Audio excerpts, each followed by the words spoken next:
তো আজকে আমরা ভূগোল পড়াশোনা শুরু করব। আমাকে একটু আপনারা বলেন যে ভূগোল সহজ লাগে কার কার কাছে, এখানে যারা আজকের সেশনে আছেন। ভূগোল সহজ লাগে কার কার কাছে, কার কাছে মনে হয় যে ভূগোল খুব ইজি? নওশীন, আহ নওশীন শর্মা বলেছেন জীবনে পড়েন নাই। ওকে, কঠিন অনেক, বাজে করছি 46-এ। আমার কাছে ইজি লাগে। ওকে, কখনোই লাগে নাই, সবারই কি কিঞ্চিত সহজ। আচ্ছা, সহজ হলে প্রচুর পড়া, প্রথমবারের মতো পড়তেছি। আহ এই ফার্স্ট পড়বো, প্যাচ লাগে, সব পড়ছি কিন্তু একটার সাথে আরেকটা গুলাই। ওকে, কয়টা চ্যাপ্টার ইজি, মজার, অনেক মুখস্থ করতে হয়। ওকে, সহজ বাট পেছানো, পেঁচানোর অনেক তথ্য। ওকে, আমার কাছে টক ঝাল বেশি লাগে। আচ্ছা, দেখেন, ভূগোল আহ, এমন একটা টপিক যেটার সাথে ইন্টারন্যাশনালের কিছু টপিকের মিল আছে। অর্থাৎ এখানে আপনি ইন্টারন্যাশনালের কিছু টপিক পাবেন পড়াশোনা করার জন্য। জিওগ্রাফিতে আপনি ইন্টারন্যাশনালের কিছু টপিক পাবেন, এখানে আপনি বাংলাদেশ অ্যাফেয়ার্স এর কিছু টপিক পাবেন, এমনকি এখানে আপনি সায়েন্সের কিছু টপিক পাবেন। এখন অনেকে ভাবতে পারেন যে সায়েন্সের এখানে কোন কোন টপিকটা আছে আসলে এখানে। সায়েন্সের ক্ষেত্রে বিসিএস এর যে সায়েন্সের সিলেবাসটা, সেখানে একটা আছে জ্যোতির্বিজ্ঞান। এবং জ্যোতির্বিজ্ঞানের ওইখানে বিভিন্ন গ্রহ নক্ষত্র, সেখান থেকে কিন্তু প্রশ্ন আসে, এবং এই একই টপিকটা কিন্তু ভূগোলেও আছে। তাহলে এখানে আপনি তিনটা সাবজেক্টের এসেন্স পাচ্ছেন। এবং এইখানে জিওগ্রাফিতে অনেক অনেক পড়াশোনাই আছে, যেটা ইন্টারন্যাশনাল পড়লে অনেকটুকু কভার হয়ে যায়, আবার বাংলাদেশ অ্যাফেয়ার্স পড়লে অনেকটুকু কভার হয়ে যায়। আবার কিছু যে সায়েন্স যদি আপনি পড়েন, সেক্ষেত্রে অনেকটুকু আপনার কভার হয়ে যাবে। তো এখন জিওগ্রাফিতে আমাদের ঝামেলা যেটা হয়, যে আমরা আসলে এটা শুধু যে জিওগ্রাফির ক্ষেত্রে ঝামেলা হয় ব্যাপারটা ওইরকম না, এটা আমাদের সব সাবজেক্টের ক্ষেত্রেই ঝামেলা হয়, যে আসলে আমরা কি পড়বো না পড়বো, কতটুক পড়বো, কোনটা বাদ দিব, কোনটা পড়বো না, এইটা আসলে আমরা বুঝতে পারি না। জিওগ্রাফির যেই সিলেবাসটা আছে, দেখেন এখানে টোটাল 5টা পোর্শন আছে, এবং প্রতিটা পোর্শন থেকেই 2 মার্কস করে আসার কথা, কিন্তু দেখা যায় যে 2 মার্কস করে আসলে আসে না। এই 5টা অধ্যায়ের মধ্যে সব থেকে গুরুত্বপূর্ণ অধ্যায় 4 নাম্বার এবং 5 নাম্বার। এই 4 নাম্বার এবং 5 নাম্বার অধ্যায় থেকে সব থেকে বেশি পরিমাণে প্রশ্ন আসে। প্রাকৃতিক দুর্যোগ এবং দুর্যোগ ব্যবস্থাপনা, আর একটা বাংলাদেশের আবহাওয়া এবং জলবায়ু পরিবর্তন বা আঞ্চলিক অথবা বৈশ্বিক এই জলবায়ু পরিবর্তনের প্রভাব, এগুলো নিয়ে এখান থেকে বেশিরভাগ প্রশ্ন আসে। প্রায় আপনার 50%-এর মতো কোশ্চেনই কিন্তু এখান থেকে আসে। সুতরাং কারো যদি মনে হয় যে আমার ভূগোল পড়তে ভালো লাগে না, বা আমার কাছে মনে হয় যে এটা অনেক কঠিন, সেক্ষেত্রে আপনি এই 4 এবং 5 নাম্বার যদি ভালো করে পড়েন, 4 এবং 5 নাম্বার, সেক্ষেত্রে আপনি মোটামুটি 5-6 আনসার করতে পারবেন। এবং এই 5-6-এর বাইরেও কিছু প্রশ্নের উত্তর আপনি আনসার করতে পারবেন, কারণ কিছু কিছু প্রশ্ন আপনি ইন্টারন্যাশনালে পেয়ে যাবেন, এবং কিছু প্রশ্ন আপনি বিডিএফএস এ পেয়ে যাবেন, আবার কিছু প্রশ্ন আপনি সায়েন্সেরও পেয়ে যাবেন। আজকে আমরা আজকের যেই আহ, আজকের যে সেশন, এইখানে আমরা যে বিষয়গুলো আলোচনা করব, সেগুলো মানচিত্র, বিভিন্ন কাল্পনিক রেখা, বঙ্গবন্ধু মান মন্দির, প্রতিবাদী স্থান, আন্তর্জাতিক তারিখ রেখা, পৃথিবীর গতি, জোয়ারভাটা, মহাকাশ ও মহাবিশ্ব। এর মধ্যে এই যে মহাকাশ ও মহাবিশ্ব, এটা আমি ভূগোলে আলোচনা করব না। কারণ আপনি যদি প্রিভিয়াস প্রশ্ন অ্যানালাইসিস করেন, তাহলে দেখবেন আসলে মহাকাশ এবং মহাবিশ্ব থেকে ভূগোলে আসলে কোনো প্রশ্ন আসে নাই। প্রশ্ন আসছে, তবে সেটা ভূগোল অংশে আসে নাই, সেটা আসলে সায়েন্স অংশে আসছে। তো এই কারণে আপনি যদি এটা বাদও দিয়ে দেন, আমার কাছে মনে হয় খুব একটা খারাপ হবে না, এবং আমার কাছে মনে হয় এটা বাদ দিয়ে পড়াটাই ভালো। কারণ মানে শুধু শুধু এখানে থেকে আপনি যেই ইনপুটটা দিবেন, ওই হিসাবে আসলে প্রশ্ন পরীক্ষাতে আসে না। আচ্ছা, আজকের যেই টপিকটা, এখান থেকে বিশেষ পরীক্ষাতে প্রশ্ন খুব কম আসে, এবং অন্যান্য পরীক্ষাতেও যে খুব বেশি প্রশ্ন আসে ওটা ওইরকমও না। তবে আজকের টপিকটা গুরুত্বপূর্ণ কেন? কারণ আজকের টপিকটা একদম বেসিক একটা ক্লাস, এবং এখানে কিছু বেসিক জিনিস আছে যেগুলো আপনার যদি ক্লিয়ার না থাকে তাহলে এগুলো বিভিন্ন ক্ষেত্রে আপনি অনেক জিনিসই অনেক কনসেপ্টই আসলে বুঝবেন না। এই কারণে কনসেপ্ট ক্লিয়ার করার জন্য আজকের ক্লাসটা খুবই গুরুত্বপূর্ণ। আমরা একটু দেখি যে প্রিভিয়াস বিসিএস গুলোতে আজকের যে টপিকটা এখান থেকে কি কি ধরনের প্রশ্ন আসছে। দেখেন 46 এখান থেকে দুইটা প্রশ্ন আসছে যে ঢাকা থেকে পূর্ব দিকে অবস্থিত একটি স্থানের সাথে দ্রাঘিমার পার্থক্য হচ্ছে 45 ডিগ্রি। ঢাকার সময় মধ্যাহ্ন 12টা হলে ওই স্থানটির স্থানীয় সময় হবে কত? উত্তর হচ্ছে বিকাল 3টা। কিভাবে বিকাল 3টা হলো এটা আমরা একটু পরে দেখব। এরপরে প্রশ্ন আসছে নিরক্ষীয় তল থেকে উত্তর মেরুর কৌণিক দূরত্ব বা উৎপন্ন কোণ কত? 90 ডিগ্রি। 41তম বিসিএস এ দুইটা প্রশ্ন আসছে, আলোকবর্ষ ব্যবহার করে কি পরিমাপ করা হয়? উত্তর হচ্ছে দূরত্ব। দক্ষিণ গোলার্ধে উষ্ণতম মাস কোনটি? উত্তর হচ্ছে জানুয়ারি। 44তম বিসিএস এ একটা প্রশ্ন আসছে যে মকর ক্রান্তি রেখা কোনটি? 23 ডিগ্রি 30 মিনিট দক্ষিণ অক্ষাংশ। এই যে মকর ক্রান্তি রেখা কোনটি, এটা কিন্তু জিওগ্রাফি অংশে আসে নাই। অর্থাৎ আপনি যদি 44-এর যে প্রশ্নটা আছে সেটা যদি আপনি একটু খেয়াল করেন, বা সেখানে তো হচ্ছে টপিক ওয়াইজ প্রশ্নগুলো এক্সিএল থাকে, সেখানে যদি আপনি দেখেন আপনি দেখবেন আসলে এই 44তম বিসিএস এর ভূগোল অংশে এই প্রশ্নটা আসলে নাই, এবং এটা মেবি বাংলাদেশ বিষয়াবলী বা আন্তর্জাতিক বিষয়াবলীর অংশে আসছে। তারপরে আমি এখানে এই প্রশ্নটা হচ্ছে রেখেছি। 40তম বিসিএস এ এসেছে নিচের কোনটি বৃহৎ স্কেল মানচিত্র। তারপরে 36তম বিসিএস এ বাংলাদেশের ভৌগোলিক অবস্থান জানতে চেয়েছে, এবং 35তম বিসিএস এ এসেছে কোন গ্রহের তাপমাত্রা তুলনামূলকভাবে অধিক। এই যে এই প্রশ্নটাও কিন্তু ভূগোলের পোর্শনে আসে নাই, এটা হচ্ছে সায়েন্স পোর্শনে আসছে। সায়েন্স পোর্শন থেকে এই প্রশ্নটা আসছে। তার মানে বুঝতে পারছেন যে আজকের যে টপিকটা যেটা আলোচনা করা হবে এটা আসলে পরীক্ষার জন্য যে খুব বেশি ইম্পর্টেন্ট সেরকম আসলে বলা যাবে না, তবে কনসেপ্ট ক্লিয়ার করার জন্য এই টপিকটা খুবই খুবই গুরুত্বপূর্ণ। আমরা যেহেতু ভূগোল নিয়ে পড়াশোনা করব, আমরা একটু ভূগোলের প্রাথমিক আলোচনা একটু করব। ইংরেজি জিওগ্রাফি শব্দটার বাংলা হচ্ছে ভূগোল। এর মধ্যে জিও মানে হচ্ছে ভূ অথবা পৃথিবী, আর গ্রাফি মানে হচ্ছে বর্ণনা। তার মানে জিওগ্রাফি অর্থ হচ্ছে পৃথিবীর বর্ণনা। জিওগ্রাফি এই শব্দটা প্রথম ব্যবহার করেছিলেন প্রাচীন গ্রিসের ভূগোলবিদ ইরাসথেনিস, এবং আধুনিক ভূগোলের জনক বলা হয় আলেকজান্ডার ভন হামবোল্টকে। এগুলো খুব একটা গুরুত্বপূর্ণ না, কারণ এগুলো বিশেষ পরীক্ষা আসতে দেখা যায় না। তারপর হচ্ছে নাইস টু নো। ভূগোলের কয়েকটা শাখা আছে। এর মধ্যে যদি হিসাব করা হয় যে প্রধান শাখা, সেক্ষেত্রে প্রধান শাখা হচ্ছে দুইটা, একটা হচ্ছে প্রাকৃতিক ভূগোল এবং আরেকটা হচ্ছে মানবিক ভূগোল। এর মধ্যে এই যে প্রাকৃতিক ভূগোল, এই প্রাকৃতিক ভূগোলে মূলত আলোচনা করা হয় বিভিন্ন ভৌগোলিক স্থান, যেমন কোন জায়গায় পাহাড় আছে, কোন জায়গায় সমুদ্র আছে, কোন জায়গায় নদী আছে, এই জিনিসগুলো নিয়ে আলোচনা করা হয় হচ্ছে প্রাকৃতিক ভূগোলে। আর মানবিক ভূগোলে আলোচনা করা হয় যে কোন একটা জায়গার জনসংখ্যা, বা কোন একটা এই জনসংখ্যার সাথে কোন একটা এপিডেমিক কি সম্পর্ক আছে, এই জিনিসগুলো নিয়ে আলোচনা করা হয় মানবিক ভূগোলে। এগুলো পরীক্ষা আসার মতো না, জাস্ট নাইস টু নো, এই কারণে আমি এগুলো ডিটেইলে যাচ্ছি না, এবং এগুলো ডিটেল আসলে পড়ারও দরকার নাই। যারা ভূগোল নিয়ে বিস্তারিত জানতে চান তাদের এগুলো হচ্ছে বিস্তারিত আসতে পারে। ভূগোল ভূগোলের সাথে বা ভূগোল যদি আমরা জানতে চাই, বা ভূগোল সম্পর্কে আমরা যদি ভালো ধারণা পেতে চাই, সেক্ষেত্রে অবশ্যই আপনাকে মানচিত্র সম্পর্কে খুব ভালো আইডিয়া থাকতে হবে, কারণ ভূগোলের সাথে মানচিত্র ওতপ্রোতভাবে আসলে জড়িত। পৃথিবীর প্রথম মানচিত্র তৈরি করেছিলেন মিশরের লোকজন, আর আমাদের বাংলাদেশের প্রথম মানচিত্র এঁকেছিলেন জেমস রেনেল। মানচিত্র সম্পর্কে জানতে হলে আমাদেরকে শুরুতেই একটা বেসিক জিনিস মাথায় রাখতে হবে, সেটা হলো মানচিত্রের দিক। মানচিত্রের দিক আসলে কিভাবে নির্ণয় করা হয়, বা কোন দিক মানচিত্রে কিভাবে হয়। কমন যে জিনিসটা সেটা হলো যে একটা মানচিত্রের উপরের দিক, আপার সাইড বা উপরের দিক সবসময় হবে উত্তর বা নর্থ। একটা মানচিত্রের নিচের দিক সবসময় হবে সাউথ বা হচ্ছে দক্ষিণ। আপনি যদি উত্তরের দিকে মুখ করে দাঁড়ান আপনি যদি উত্তর দিকে মুখ করে দাঁড়ান তাহলে আপনার হাতের ডান দিক হবে পূর্ব, এবং আপনার হাতের বাম দিক হবে পশ্চিম। একটা মানচিত্রের ক্ষেত্রে এইভাবে আসলে দিকটা নির্ণয় করতে হয় বা নির্ণয় করা হয়।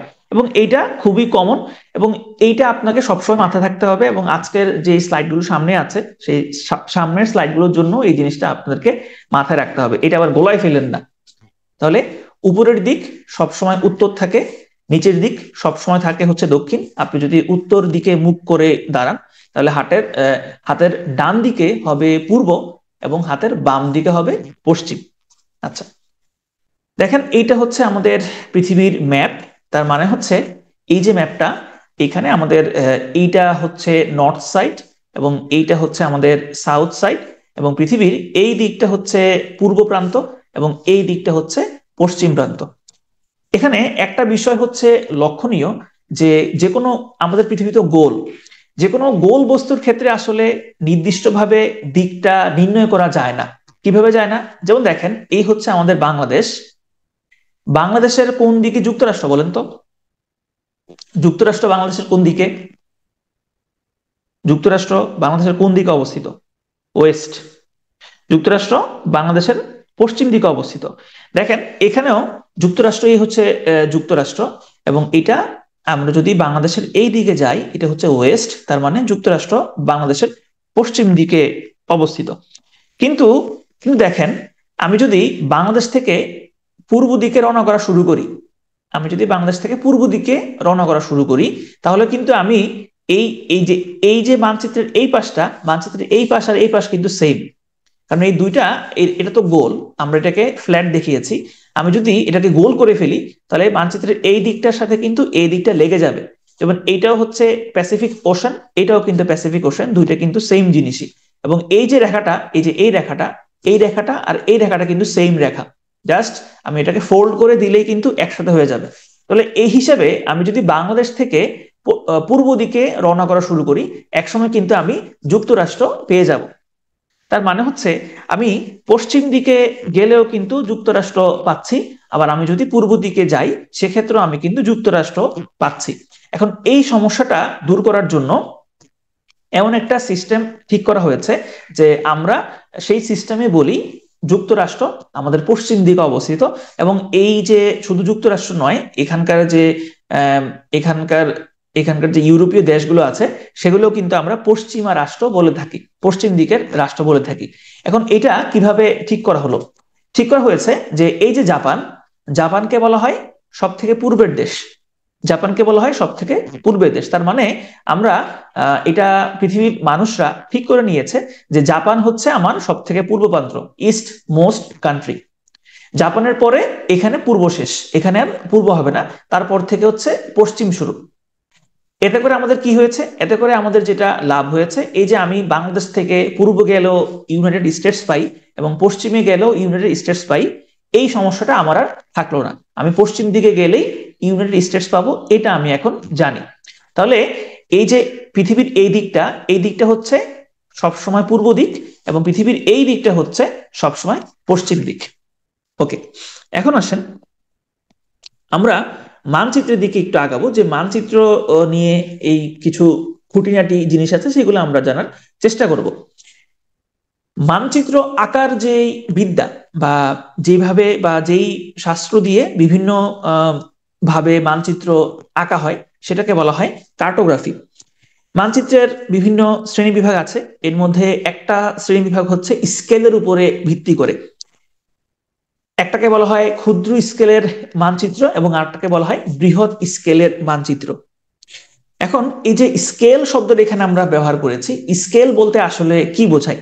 দেখেন, স্কেল বলতে বোঝায়, ধরেন এই যে একটু আগে আমরা একটা স্লাইডের মধ্যে আমাদের পুরো পৃথিবীর মানচিত্রটা আমরা দেখলাম। এখানে কিন্তু আপনি চাইলেই একটা দেশের ডিটেইল মানচিত্র দেখতে পারবেন না। যেমন ধরেন আমরা এই জায়গাতে দেখেছি যে এইখানে হচ্ছে বাংলাদেশ অবস্থিত, এইখানে হচ্ছে জাপান অবস্থিত, এবং এবং এইখানে হচ্ছে যুক্তরাষ্ট্র অবস্থিত। তাহলে এর বেশি কিছু কিন্তু আমরা এই মানচিত্রের মাধ্যমে জানতে পারবো না। অর্থাৎ যদি আমি শুধু বাংলাদেশ সম্পর্কে জানতে চাই, বাংলাদেশের মধ্যে কয়টা জেলা আছে, এটা কিন্তু আমি এই মানচিত্রে দেখতে পারবো না।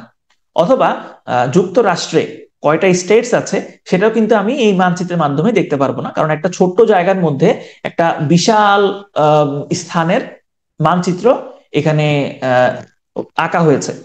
তো এই যে আমি এখানে কেবল আমি দেশগুলো দেখতে পাচ্ছি, আবার আমি যদি এইটুকু জায়গার মধ্যেই মিরপুরের একটা ম্যাপ আঁকি, সেক্ষেত্রে কিন্তু মিরপুরের আমাদের ঢাকা শহরের মিরপুরের সব রোড, সব বিল্ডিং, সব গলি আমি কিন্তু চিহ্নিত করতে পারবো।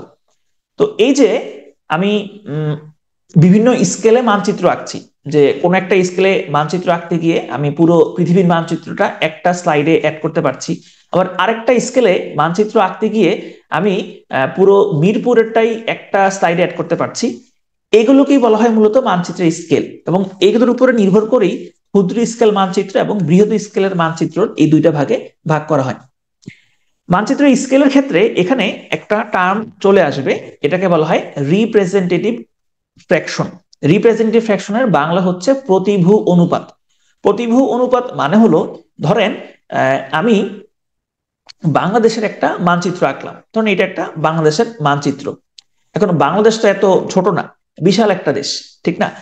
এখন এখানের যে রেখাগুলো আমি আঁকলাম, এখানে দেখা যায় এই ছোট্ট একটু জায়গার মধ্যে আমি প্রায় 100 কিলোমিটারের মতো জায়গা বুঝিয়েছি, এই ছোট্ট একটু জায়গার মধ্যে। তাহলে এই রিফ্লেক্ট এই এই যে রিপ্রেজেন্টেটিভ যে ফ্র্যাকশন, এটার মানে হলো যে আমি কতটুকু জায়গার মধ্যে কতটুকু ডিস্টেন্স আমি বুঝিয়েছি। আমি ধরলাম যে এখানে 1 ইঞ্চি জায়গার জন্য আমি 100 কিলোমিটার জায়গা বুঝিয়েছি, অর্থাৎ যেই কাগজটাতে আমি মানচিত্রটা আঁকলাম সেখানে প্রতি 1 ইঞ্চি দাগের মধ্যে আমি আসলে 100 কিলোমিটার জায়গা ঢুকিয়ে দিয়েছি। এই যে অনুপাতটা, এটাকে মূলত বলা হয় রিপ্রেজেন্টেটিভ ফ্র্যাকশন বা প্রতিভু অনুপাত। এটা আপনাদের পরীক্ষাতে আসবে না, সুতরাং এটা নিয়ে টেনশন করার কিছু নেই, এটা মুখস্থ করারও কিছু নেই। দেখেন এখানে যে জিনিসটা একটু বুঝতে হবে সেটা হইলো ক্ষুদ্র স্কেলের মানচিত্র কি এবং হচ্ছে বৃহৎ স্কেলের মানচিত্র কি জিনিস। ক্ষুদ্র স্কেলের মানচিত্র হচ্ছে যে মানচিত্রটার মধ্যে একটা বিশাল জায়গা আমি একটা ছোট্ট গণ্ডির মধ্যে ঢুকিয়ে ফেলবো। যেমন দেখেন এই যে একটা ছবি, এই একটা ছবির মধ্যে আমি পুরো বিশ্বের মানচিত্রটা কিন্তু আমি ঢুকিয়ে ফেলেছি। এই যে বিশাল একটা জায়গা আমি ছোট্ট একটা স্লাইডের মধ্যে ঢুকিয়ে ফেললাম, এটাকে বলা হয় হচ্ছে স্মল স্কেল ম্যাপ বা ক্ষুদ্র স্কেলের মানচিত্র। এখানে দেখা যায় যে এক একক মানে ছোট্ট একটু জায়গার মধ্যে প্রায় 5 লক্ষ থেকে 10 লক্ষ পর্যন্ত ইউনিট যুক্ত থাকে। এই যে 5 লক্ষ থেকে 10 লক্ষ ইউনিট, এখানে আসলে কি বোঝানো হচ্ছে? এখানে বোঝানো হচ্ছে, ধরেন এই যে অ্যান্টার্কটিকার যে এতটুকু জায়গা, এই এতটুকু জায়গার মধ্যে এই এতটুকু জায়গা মানে হচ্ছে এখানে বোঝানো হচ্ছে 5 লক্ষ কিলোমিটার অথবা 10 লক্ষ কিলোমিটার। এই ধরনের ম্যাপগুলোকে বলা হয় স্মল স্কেল মানচিত্র, যেখানে রিপ্রেজেন্টেটিভ যে ফ্র্যাকশনটা আছে সেটার মানটা বড় হয়। বড় হয় মানে কি? বড় হয় মানে দেখেন এখানে একের বিপরীতে আমি 5 লাখ বসিয়েছি, আবার একের বিপরীতে আমি এখানে 10 লাখ বসিয়েছি। এর বিপরীতে যেটা আছে সেটা হচ্ছে বৃহৎ স্কেলের মানচিত্র। বৃহৎ স্কেলের মানচিত্র মানে কি? এখানে আমার যে রিপ্রেজেন্টেটিভ ফ্র্যাকশনটা আছে সেটা ছোট হবে। ছোট হবে মানে কি? এখানে আমি একের বিপরীতে 10,000 বসাবো, অথবা আমি একের বিপরীতে 25,000 আমি বসাইতে পারি। যেমন দেখেন এখানে এই যে লার্জ স্কেলের একটা মানচিত্র আছে, এখানে একটা শহরের ম্যাপ দেখানো হয়েছে, এখানে শহরের রাস্তাঘাট, ব্লক টক সহ যাবতীয় সমস্ত কিছুই এখানে দেওয়া আছে। এই ধরনের মানচিত্রগুলোকে বলা হয় বৃহৎ স্কেল মানচিত্র। যেমন দেখেন এখানে একটা এক্সাম্পল দেওয়া আছে, এই যে বাংলাদেশের যে মানচিত্রটা, বাংলাদেশের এই মানচিত্রটা হচ্ছে একটা স্মল স্কেল ম্যাপ। মানে এখানে এই ছোট্ট জায়গার মধ্যে একটা বিশাল বড় ম্যাপ ঢুকে দেওয়া হয়েছে, বিশাল অঞ্চলের একটা সাইজ ঢুকে দেওয়া হয়েছে। আর এখানেও এটাও একটা ম্যাপ, কিন্তু এটা হচ্ছে জাস্ট একটা শহর, এটা হচ্ছে মিরপুর, ঢাকা শহরের মিরপুরের যে এরিয়া। দেখেন এই মিরপুর এরিয়াটা কিন্তু এখন অনেক বড় করে দেখানো হচ্ছে। মিরপুরের মধ্যে কাফরুল আমরা দেখতে পাচ্ছি, পল্লবী দেখতে পাচ্ছি, রূপনগর দেখতে পাচ্ছি, তারপরে এখানে দারুস সালাম দেখতে পাচ্ছি। তাহলে ঢাকা সিটির মধ্যে মিরপুরের ম্যাপটা আমরা একটা স্লাইডের মধ্যে ঢুকিয়েছি। তাহলে এইটাকে বলা হয় হচ্ছে large scale map. Small scale map এবং লার্জ স্কেল ম্যাপটা আপনারা বুঝতে পেরেছেন কিনা? আচ্ছা, ওকে। এখন আসেন আমরা হচ্ছে পৃথিবীর কাল্পনিক রেখাগুলো সম্পর্কে একটু জানার চেষ্টা করব। আমাদের পৃথিবীটা গোল এবং মোটামুটি হচ্ছে যে আমরা আমাদের যে আকৃতি, সে আকৃতি হিসেবে পৃথিবী একটা বিশাল বড় গোলক। এখন এই বিশাল পৃথিবীর বিভিন্ন জায়গাকে চিহ্নিত করার জন্য বা বিভিন্ন জায়গাকে ঠিকঠাকভাবে ডিনোট করার জন্য বিভিন্ন কাল্পনিক রেখায় পুরো পৃথিবীটাকে ভাগ করা হয়েছে। এই কাল্পনিক রেখাগুলো সম্পর্কে আমাদের একদম কনসেপ্টে একদম ক্লিয়ার থাকতে হবে। আমরা এখন যে কাল্পনিক রেখাগুলো সম্পর্কে জানার চেষ্টা করব সেগুলো হচ্ছে এই রেখাগুলো: অক্ষ, মূল মধ্যরেখা, নিরক্ষরেখা, সমঅক্ষরেখা, অক্ষরেখা, দ্রাঘিমা রেখা, কর্কট ক্রান্তি রেখা, মকর ক্রান্তি রেখা। এই ধরনের রেখাগুলো আমরা জানার চেষ্টা করব। দেখেন, শুরুতেই আমরা দেখব হচ্ছে অক্ষ। অক্ষ ইংরেজি কি বলেন তো? অক্ষ ইংরেজি কি? অক্ষ এটা আমরা ইন্টারন্যাশনালে পড়ার কথা। অক্ষ ইংরেজি কি? অক্ষ অক্ষ ইংরেজি হচ্ছে অ্যাক্সিস। গুড, অক্ষ ইংরেজি হচ্ছে অ্যাক্সিস।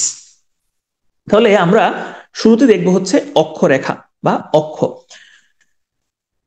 আমরা জানি যে পৃথিবী হচ্ছে গোল একটা একটা একটা গোলক, যদি এটা পুরোপুরি গোল না। এটার এই যে উপরের দিক এবং হচ্ছে নিচের দিক হচ্ছে একটু চাপা। উপরের দিক এবং নিচের দিক হচ্ছে একটু চাপা, তবে পৃথিবীকে গোল হিসেবে বিবেচনা করা হয়। এবং পৃথিবী সবসময়, আচ্ছা বলেন তো, এই যে পৃথিবী যে ঘুরছে, এটা কোন দিকে ঘুরছে? এটা কোন দিক থেকে কোন দিকে ঘুরছে বলেন তো? পৃথিবীর না, মমিনুল ইসলাম, আপনি ওইভাবে তুলনা করতে পারবেন না। আমি কিন্তু একটা মাপ আপনাকে দেখিয়েছি। এক একক, এক এককের মধ্যে আমরা কখন একটা মানচিত্রকে লার্জ স্কেল বলতে পারবো? যখন সেখানে 10,000 অথবা 25,000 ইউনিট থাকবে। 10 থেকে 25,000 ইউনিট যখন থাকবে সেটাকে আমরা লার্জ স্কেল বলবো। এর থেকে বড় হইলেই সেটাকে আমরা স্মল স্কেল বলবো। দেখেন, আপনারা উল্টাপাল্টা প্রশ্ন করেন না। মানে উল্টাপাল্টা বলতে এই যে আপনারা এক একজন মানে প্রশ্ন করছেন কি হবে না হবে, আমি সবগুলো প্রশ্নের উত্তর দিব। জাস্ট আমি যখন সেখানে যাব তখন আমি প্রশ্ন উত্তর দিব, এখন আমি কোনো প্রশ্ন উত্তর দিব না, কারণ সবগুলো প্রশ্নের উত্তর আমার আজকের ক্লাসে আপনি পাবেন। আচ্ছা, তাহলে দেখেন, এইটা হচ্ছে পৃথিবীর ওয়েস্ট এবং এটা হচ্ছে ইস্ট আমরা দেখেছি। তাহলে পৃথিবী পশ্চিম থেকে পূর্ব দিকে ঘুরছে, এটা হচ্ছে তার নিজ অক্ষ বরাবর সে ঘুরে। আচ্ছা, এখন এই যে পৃথিবীটা ঘুরছে, এখানে আমাদের বোঝার সুবিধার জন্য আমরা ধরে নিয়েছি যে পৃথিবীর একদম মাঝখান দিয়ে, পৃথিবীর মাঝখান দিয়ে বলতে আমি এখানে এখানে কি বোঝানো হচ্ছে?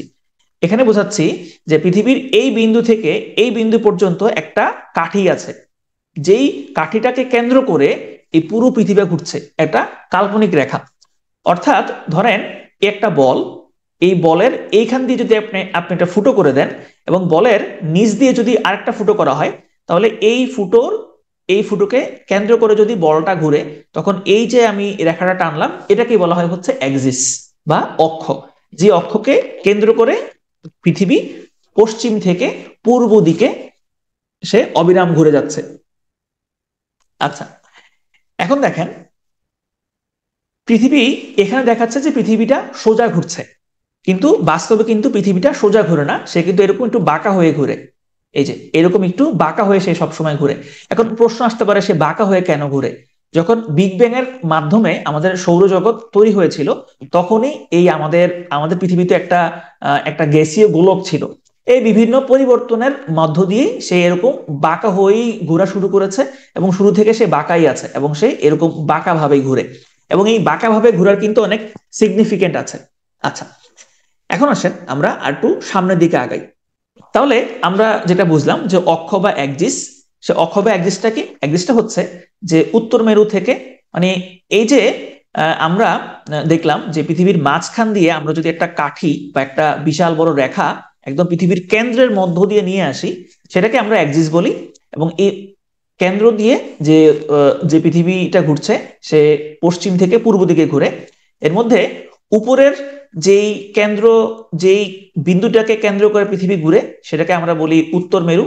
এবং দক্ষিণের যেই বিন্দুটাকে কেন্দ্র করে পৃথিবীটা ঘুরে, সেটাকে আমরা বলি হচ্ছে দক্ষিণ মেরু। পুরো পৃথিবীর অবস্থানটা জানার জন্য, বিভিন্ন জায়গার অবস্থান জানার জন্য পৃথিবীকে কিছু রেখায় ভাগ করা হয়। দেখেন, এখানে এই যে অসংখ্য রেখা আছে, তবে অসংখ্য রেখা মনে হলেও আদতে এখানে রেখা হচ্ছে দুইটা। একটা হচ্ছে ভার্টিক্যাল লাইন, কিছু আছে হচ্ছে ভার্টিক্যাল লাইন, অর্থাৎ এটাকে আপনি বলতে পারেন যে দাঁড়ানো লাইন। এবং কিছু আরেক প্রকারের রেখা হচ্ছে শোয়ানো লাইন বা হরাইজন্টাল লাইন। মূলত এই দুই ধরনের রেখাই আছে। এবং এই দুই ধরনের রেখা যখন একে অপরকে ক্রস করেছে তখন আমরা এখানে অনেকগুলো রেখা দেখতে পাচ্ছি। তার মানে পৃথিবীর অবস্থান নির্ণয়ের জন্য আমরা দুইটা রেখার সাহায্য নিব। পৃথিবীতে কোন জায়গাটা, কোন অঞ্চলটা কোথায় আছে বা অথবা নেভিগেশন করার জন্য আমরা দুইটা রেখার সাহায্য নিব। এই দুইটা রেখা হচ্ছে কোন রেখা? দেখেন, এটা হচ্ছে আমাদের পৃথিবী। আমরা পৃথিবীকে যদি মাঝ বরাবর ভাগ করে দিই, একদম এই যে মাঝ বরাবর আমরা যদি ভাগ করে দিই, এটা যদি আমরা পৃথিবীকে একদম সমানভাবে কেটে ফেলি, তাহলে এইভাবে আমরা কাটতে পারবো, অনেকটা তরমুজের মতো। যেমন তরমুজ তো মোটামুটি এরকম একটা লম্বা জিনিস থাকে, আমরা যখন তরমুজ কাটি তখন এই মাঝ বরাবর আমরা কাটি, তাহলে এই দুইটা সমান অংশ কিন্তু ভাগ হয়ে যায়। হ্যাঁ, এই তরমুজটা দেখেন, এখানে এই পৃথিবীটাকে আমরা যদি মাঝ বরাবর ভাগ করে ফেলি তাহলে এইরকম আমরা একটা জিনিস পাবো, ঠিক না? আমরা তাহলে এখন কি করলাম, আমরা পৃথিবীকে দুইটা ভাগে ভাগ করে ফেলাম। একটা হচ্ছে উত্তরের দিক এবং আরেকটা হচ্ছে দক্ষিণের দিক। এই যে এটা হচ্ছে নর্থ এবং এটা হচ্ছে সাউথ। এই যে যেই লাইন বরাবর আমরা পৃথিবীটাকে ভাগ করে ফেললাম, এই লাইনটাকে বলা হয় নিরক্ষরেখা, অথবা ইংরেজিতে বলা হয় ইকুয়েটর, অথবা বাংলাতে আরেকটা নামে ডাকা হয় বিষুবরেখা, অথবা আরেকটা নামে ডাকা হয় যেটাকে বলা হয় মহাবৃত্ত। মহাবৃত্ত কেন বলা হচ্ছে? একটু আগে আমরা বলেছিলাম আমাদের যে পৃথিবী আছে সেটা কিন্তু পুরোপুরি গোল না, এটা উপরে এবং নিচে কিছুটা চ্যাপ্টা, এবং তার পাশ দিয়ে এই যে পেট বরাবর সে একটু মোটা। তার মানে এই যে একদম ঠিক মাঝখান বরাবর যদি আমি একটা পৃথিবীর গোল একদম এই পুরোটার জুড়ে আমি একটা লাইন টানি বা আমি একটা সার্কেল আঁকি, সেটা কিন্তু বিশাল বড় একটা বৃত্ত হবে। তাহলে এটাকে মহাবৃত্ত রেখাও বলা হয়। এখন আসেন, এখানে একটা বোঝার জিনিস আছে। সেই বোঝার জিনিসটা হইলো যে এই যে আমি লাইনটা টানলাম, এটাকে আমি বলছি নিরক্ষরেখা। তার মানে এখানে আমার কোনো অক্ষ নাই। এই নিরক্ষরেখাকে ধরা হয় 0 ডিগ্রি। নিরক্ষরেখাকে ধরা হয় 0 ডিগ্রি, এবং এই নিরক্ষরেখার সাপেক্ষে পৃথিবীর বিভিন্ন অঞ্চলের অবস্থান নির্ণয় করা হয়, এবং এটাকে বলা হয় অক্ষাংশ। আমরা একটু পরে দেখব। আচ্ছা, এখন দেখেন, এই যে ইকুয়েটর, এই ইকুয়েটর এই লাইনটা যেই সব অঞ্চলের উপর দিয়ে গিয়েছে, এখানে সেই দেশগুলোর নাম আছে। এটা খুব একটা ইম্পর্টেন্ট কোনো কিছু না, আপনারা চাইলে পড়তে পারেন। যেটা মাথায় রাখতে হবে, এখানে একটা দেশ আছে ইকুয়েডর। এই যে এটা হচ্ছে ইকুয়েডর, এই ইকুয়েডরের নামটা কিন্তু ইকুয়েটর থেকে আসছে। এই ইকুয়েটরে বা এই যে মাঝখান বরাবর পেট বরাবর পৃথিবীর আমরা কেটে ফেললাম এবং কেটে আমরা একটা লাইন পেলাম। এই লাইন বরাবর সূর্য সবসময় লম্বভাবে কিরণ দেয়, অর্থাৎ সবসময় এখানে সূর্যটা খাড়া ভাবে কিরণ দেয়, এবং এখানে দেখা যায় ঋতুর তেমন কোনো বৈচিত্র্যতা তেমন থাকে না, এবং এখানে দিন রাত মোটামুটি সময় থাকে। এই যে একটু আগে দেখলাম যে ইকুয়েটর, এই ইকুয়েটর থেকে আসছে ইকুয়েডর। এই ইকুয়েডরকে বলা হয় চির বসন্তের দেশ, বা ইকুয়েডরের যে যে শহর আছে, যে রাজধানী আছে, সেটাকে বলা হয় চির বসন্তের শহর। অর্থাৎ এখানে সবসময় হচ্ছে আপনার যে বসন্তকালের মতো যে আবহাওয়া সেটা বিরাজ করে। আচ্ছা, ইকুয়েডরের রাজধানী হচ্ছে কিটো। এখন এই যে নিরক্ষরেখা, এই যে ইকুয়েডর, এটা তো গোল, এরকম গোল রেখা। এই ইকুয়েডরের সমান্তরালে পৃথিবীর উপরে নিচে আরো কিছু রেখা কল্পনা করা হয়। এই যে দেখেন, এইরকম এই যে বৃত্তাকার এরকম রেখা কল্পনা করা হয় উপরে এবং নিচে। এই যে নিরক্ষরেখার সমান্তরালে যে রেখাগুলো কল্পনা করা হয়, এগুলোকে বলা হয় সমাক্ষ রেখা, অথবা অক্ষরেখা, অথবা ইংরেজিতে বলা হয় ল্যাটিটিউড। ইংরেজি নামটা একটু খেয়াল করেন, ইংরেজিতে বলা হয় এগুলোকে ল্যাটিটিউড। আচ্ছা, দেখেন, এই যে লাইনগুলো আছে, ইকুয়েডরের বাংলা হচ্ছে মহাবৃত্ত। কারণ কি? কারণ এই প্যাটের দিক থেকে পৃথিবী হচ্ছে খুবই মোটা, এবং এই যতই আপনি উপরের দিকে যাবেন ততই হচ্ছে এই বৃত্তগুলো ছোট হতে থাকবে। যতই আপনি নিচের দিকে যাবেন তাও কিন্তু এই বৃত্তগুলো ছোট হতে থাকবে। এখন এই যে বৃত্তগুলো, এই বৃত্তগুলোর সংখ্যা হচ্ছে টোটাল 180টা। টোটাল 180টা কিভাবে হইলো, কেন হইলো, সেটা আমি একটু ব্যাখ্যা করব। দেখেন একটু ভালো করে খেয়াল করেন, এইটা হচ্ছে একটা স্টেডিয়াম, এটা হচ্ছে একটা স্টেডিয়াম। আচ্ছা, ধরেন এটা হচ্ছে একটা ক্রিকেট পিচ, আপনি এই জায়গাটাতে বসে আছেন, আমি অন্য একটা কালার নেই, ধরেন আপনি এইখানে বসে আছেন, এটা হচ্ছে আপনার গ্যালারি, ঠিক আছে, এটা কালারটা ফুটতেছে না, হলুদ নেই, হলুদ, হলুদ দিলে বোঝা যাবে। দেখেন এইখানে আপনি আপনি বসে আছেন, এখন একজন ব্যাটসম্যান বা ব্যাটার ধরেন এইখানে একটা ছক্কা মারলো, বলটা একদম সরাসরি এখানে এসে পড়লো। আবার আপনার বিপরীত পাশেও এখানে একজন বসে আছে, ব্যাটসম্যান এদিকেও একটা ছক্কা মারলো। এখন আমাকে বলেন যে এই যে ছক্কা মারার যে কোণটা, এই কোণ আর এই কোণ সমান হবে নাকি সমান হবে না? সমান হবে নাকি সমান হবে না বলেন তো? না না, তারা কিন্তু একই একই গ্যালারিতে বসে আছে, মানে তাদের যে হাইট, মানে ধরেন এইখানে সেই যেই নাম্বারের সিটে বসে আছে, এখানেও হচ্ছে সেম জায়গার, মানে জাস্ট অপোজিট, জাস্ট অপোজিটে বসে আছে, সমান হবে ঠিক না? হ্যাঁ, সমান হবে। তাহলে এখানে যদি আমি 10 ডিগ্রি ধরি, এখানে যদি আমি 10 ডিগ্রি ধরি, তাহলে এখানেও কিন্তু 10 ডিগ্রি হবে, ঠিক না? না না, 180 ডিগ্রি না, 180 ডিগ্রি না। দেখেন আবার বুঝাই, ধরেন একজন এখানে বসে আছে, আরেকজন হচ্ছে এইখানে বসে আছে। এখন বলটা এই জায়গাতে গেলে যেই কোণটা তৈরি করবে, আবার বলটা এই জায়গাতে গেলে কিন্তু ঠিক সেম কোণটাই তৈরি করবে। কোণ কোণ সেম হবে, জাস্ট দিকটা আলাদা হবে, ঠিক না? দিকটা আলাদা হবে। তাহলে এই জায়গার কোণটা যদি 30 ডিগ্রি হয়, তাহলে এখানের কোণটাও কিন্তু 30 ডিগ্রি হবে। আবার আপনি যদি এইখানে বসে থাকেন এবং এগুলো যদি সেম সেম হয়, তাহলে এইখানের কোণটাও কিন্তু সেম হবে, কোণ কিন্তু সেমই হবে। আচ্ছা, এখন আসেন আমরা সমাক্ষ রেখার দিকে যাই। ধরেন আপনি এই যে এটা একটা পৃথিবী, গোল পৃথিবী, আপনি পৃথিবীর একদম কেন্দ্রে বসে আছেন, মানে পৃথিবীর ভেতরে, পৃথিবীর ভিতরের যে কেন্দ্র আছে সেই কেন্দ্রে আপনি হচ্ছে বসে আছেন। এখন এই পৃথিবীর কেন্দ্র থেকে আপনি যদি চিন্তা করেন, তাহলে এই দিকের যদি আপনি একটা একটা রেখা টানেন, এইটা যেই কোণ তৈরি করবে, এইখানে যদি আপনি একটা রেখা টানেন, সেটা কিন্তু সেম কোণই তৈরি করবে। তাহলে এই দুইটা জায়গার কোণ সমান হবে। আবার আপনি যদি এইখানে দুইটা রেখা টানেন, এইখানে দুইটা রেখা টানেন, তাহলে এই কোণটার মান এবং এই কোণটার মান কিন্তু সেমই হবে, একই রকম হবে। সমক্ষ রেখার যে ব্যাপারটা, সমক্ষ রেখার ব্যাপারটাও হচ্ছে সেম। কেমনে সেম দেখেন, আমরা কিন্তু পৃথিবীর বাইরের দিকে এই এই এই রেখাগুলো কল্পনা করেছি, এই রেখাগুলো আমরা কল্পনা করেছি, এই যে এইগুলা, যে এই রেখাগুলো আমরা কল্পনা করেছি। এটা হচ্ছে আমার ইকুয়েটর, এবং নিচের দিকে এগুলো আমরা এই রেখাগুলো কল্পনা করেছি। তাহলে এগুলো হচ্ছে আমাদের ল্যাটিটিউড। এখন কথা হচ্ছে, ল্যাটিটিউড যে আমি 180টা বলেছি, এই 180টা আসলে কিভাবে হয়, কেন কম বেশি হয় না? আচ্ছা, এই জিনিসটা, এই জিনিসটাকে চিনেন? এই জিনিসটার নাম কি বলেন তো? এই জিনিসটার নাম কি? চাঁদা। ইংরেজিতে হচ্ছে, ইংরেজিতে হচ্ছে প্রোটেক্টর, ঠিক না? প্রোট্রাক্টর, প্রোটেক্টর না, প্রোট্রাক্টর। আচ্ছা, দেখেন এইখানে আপনি টোটাল লাইন পাবেন কয়টা জানেন?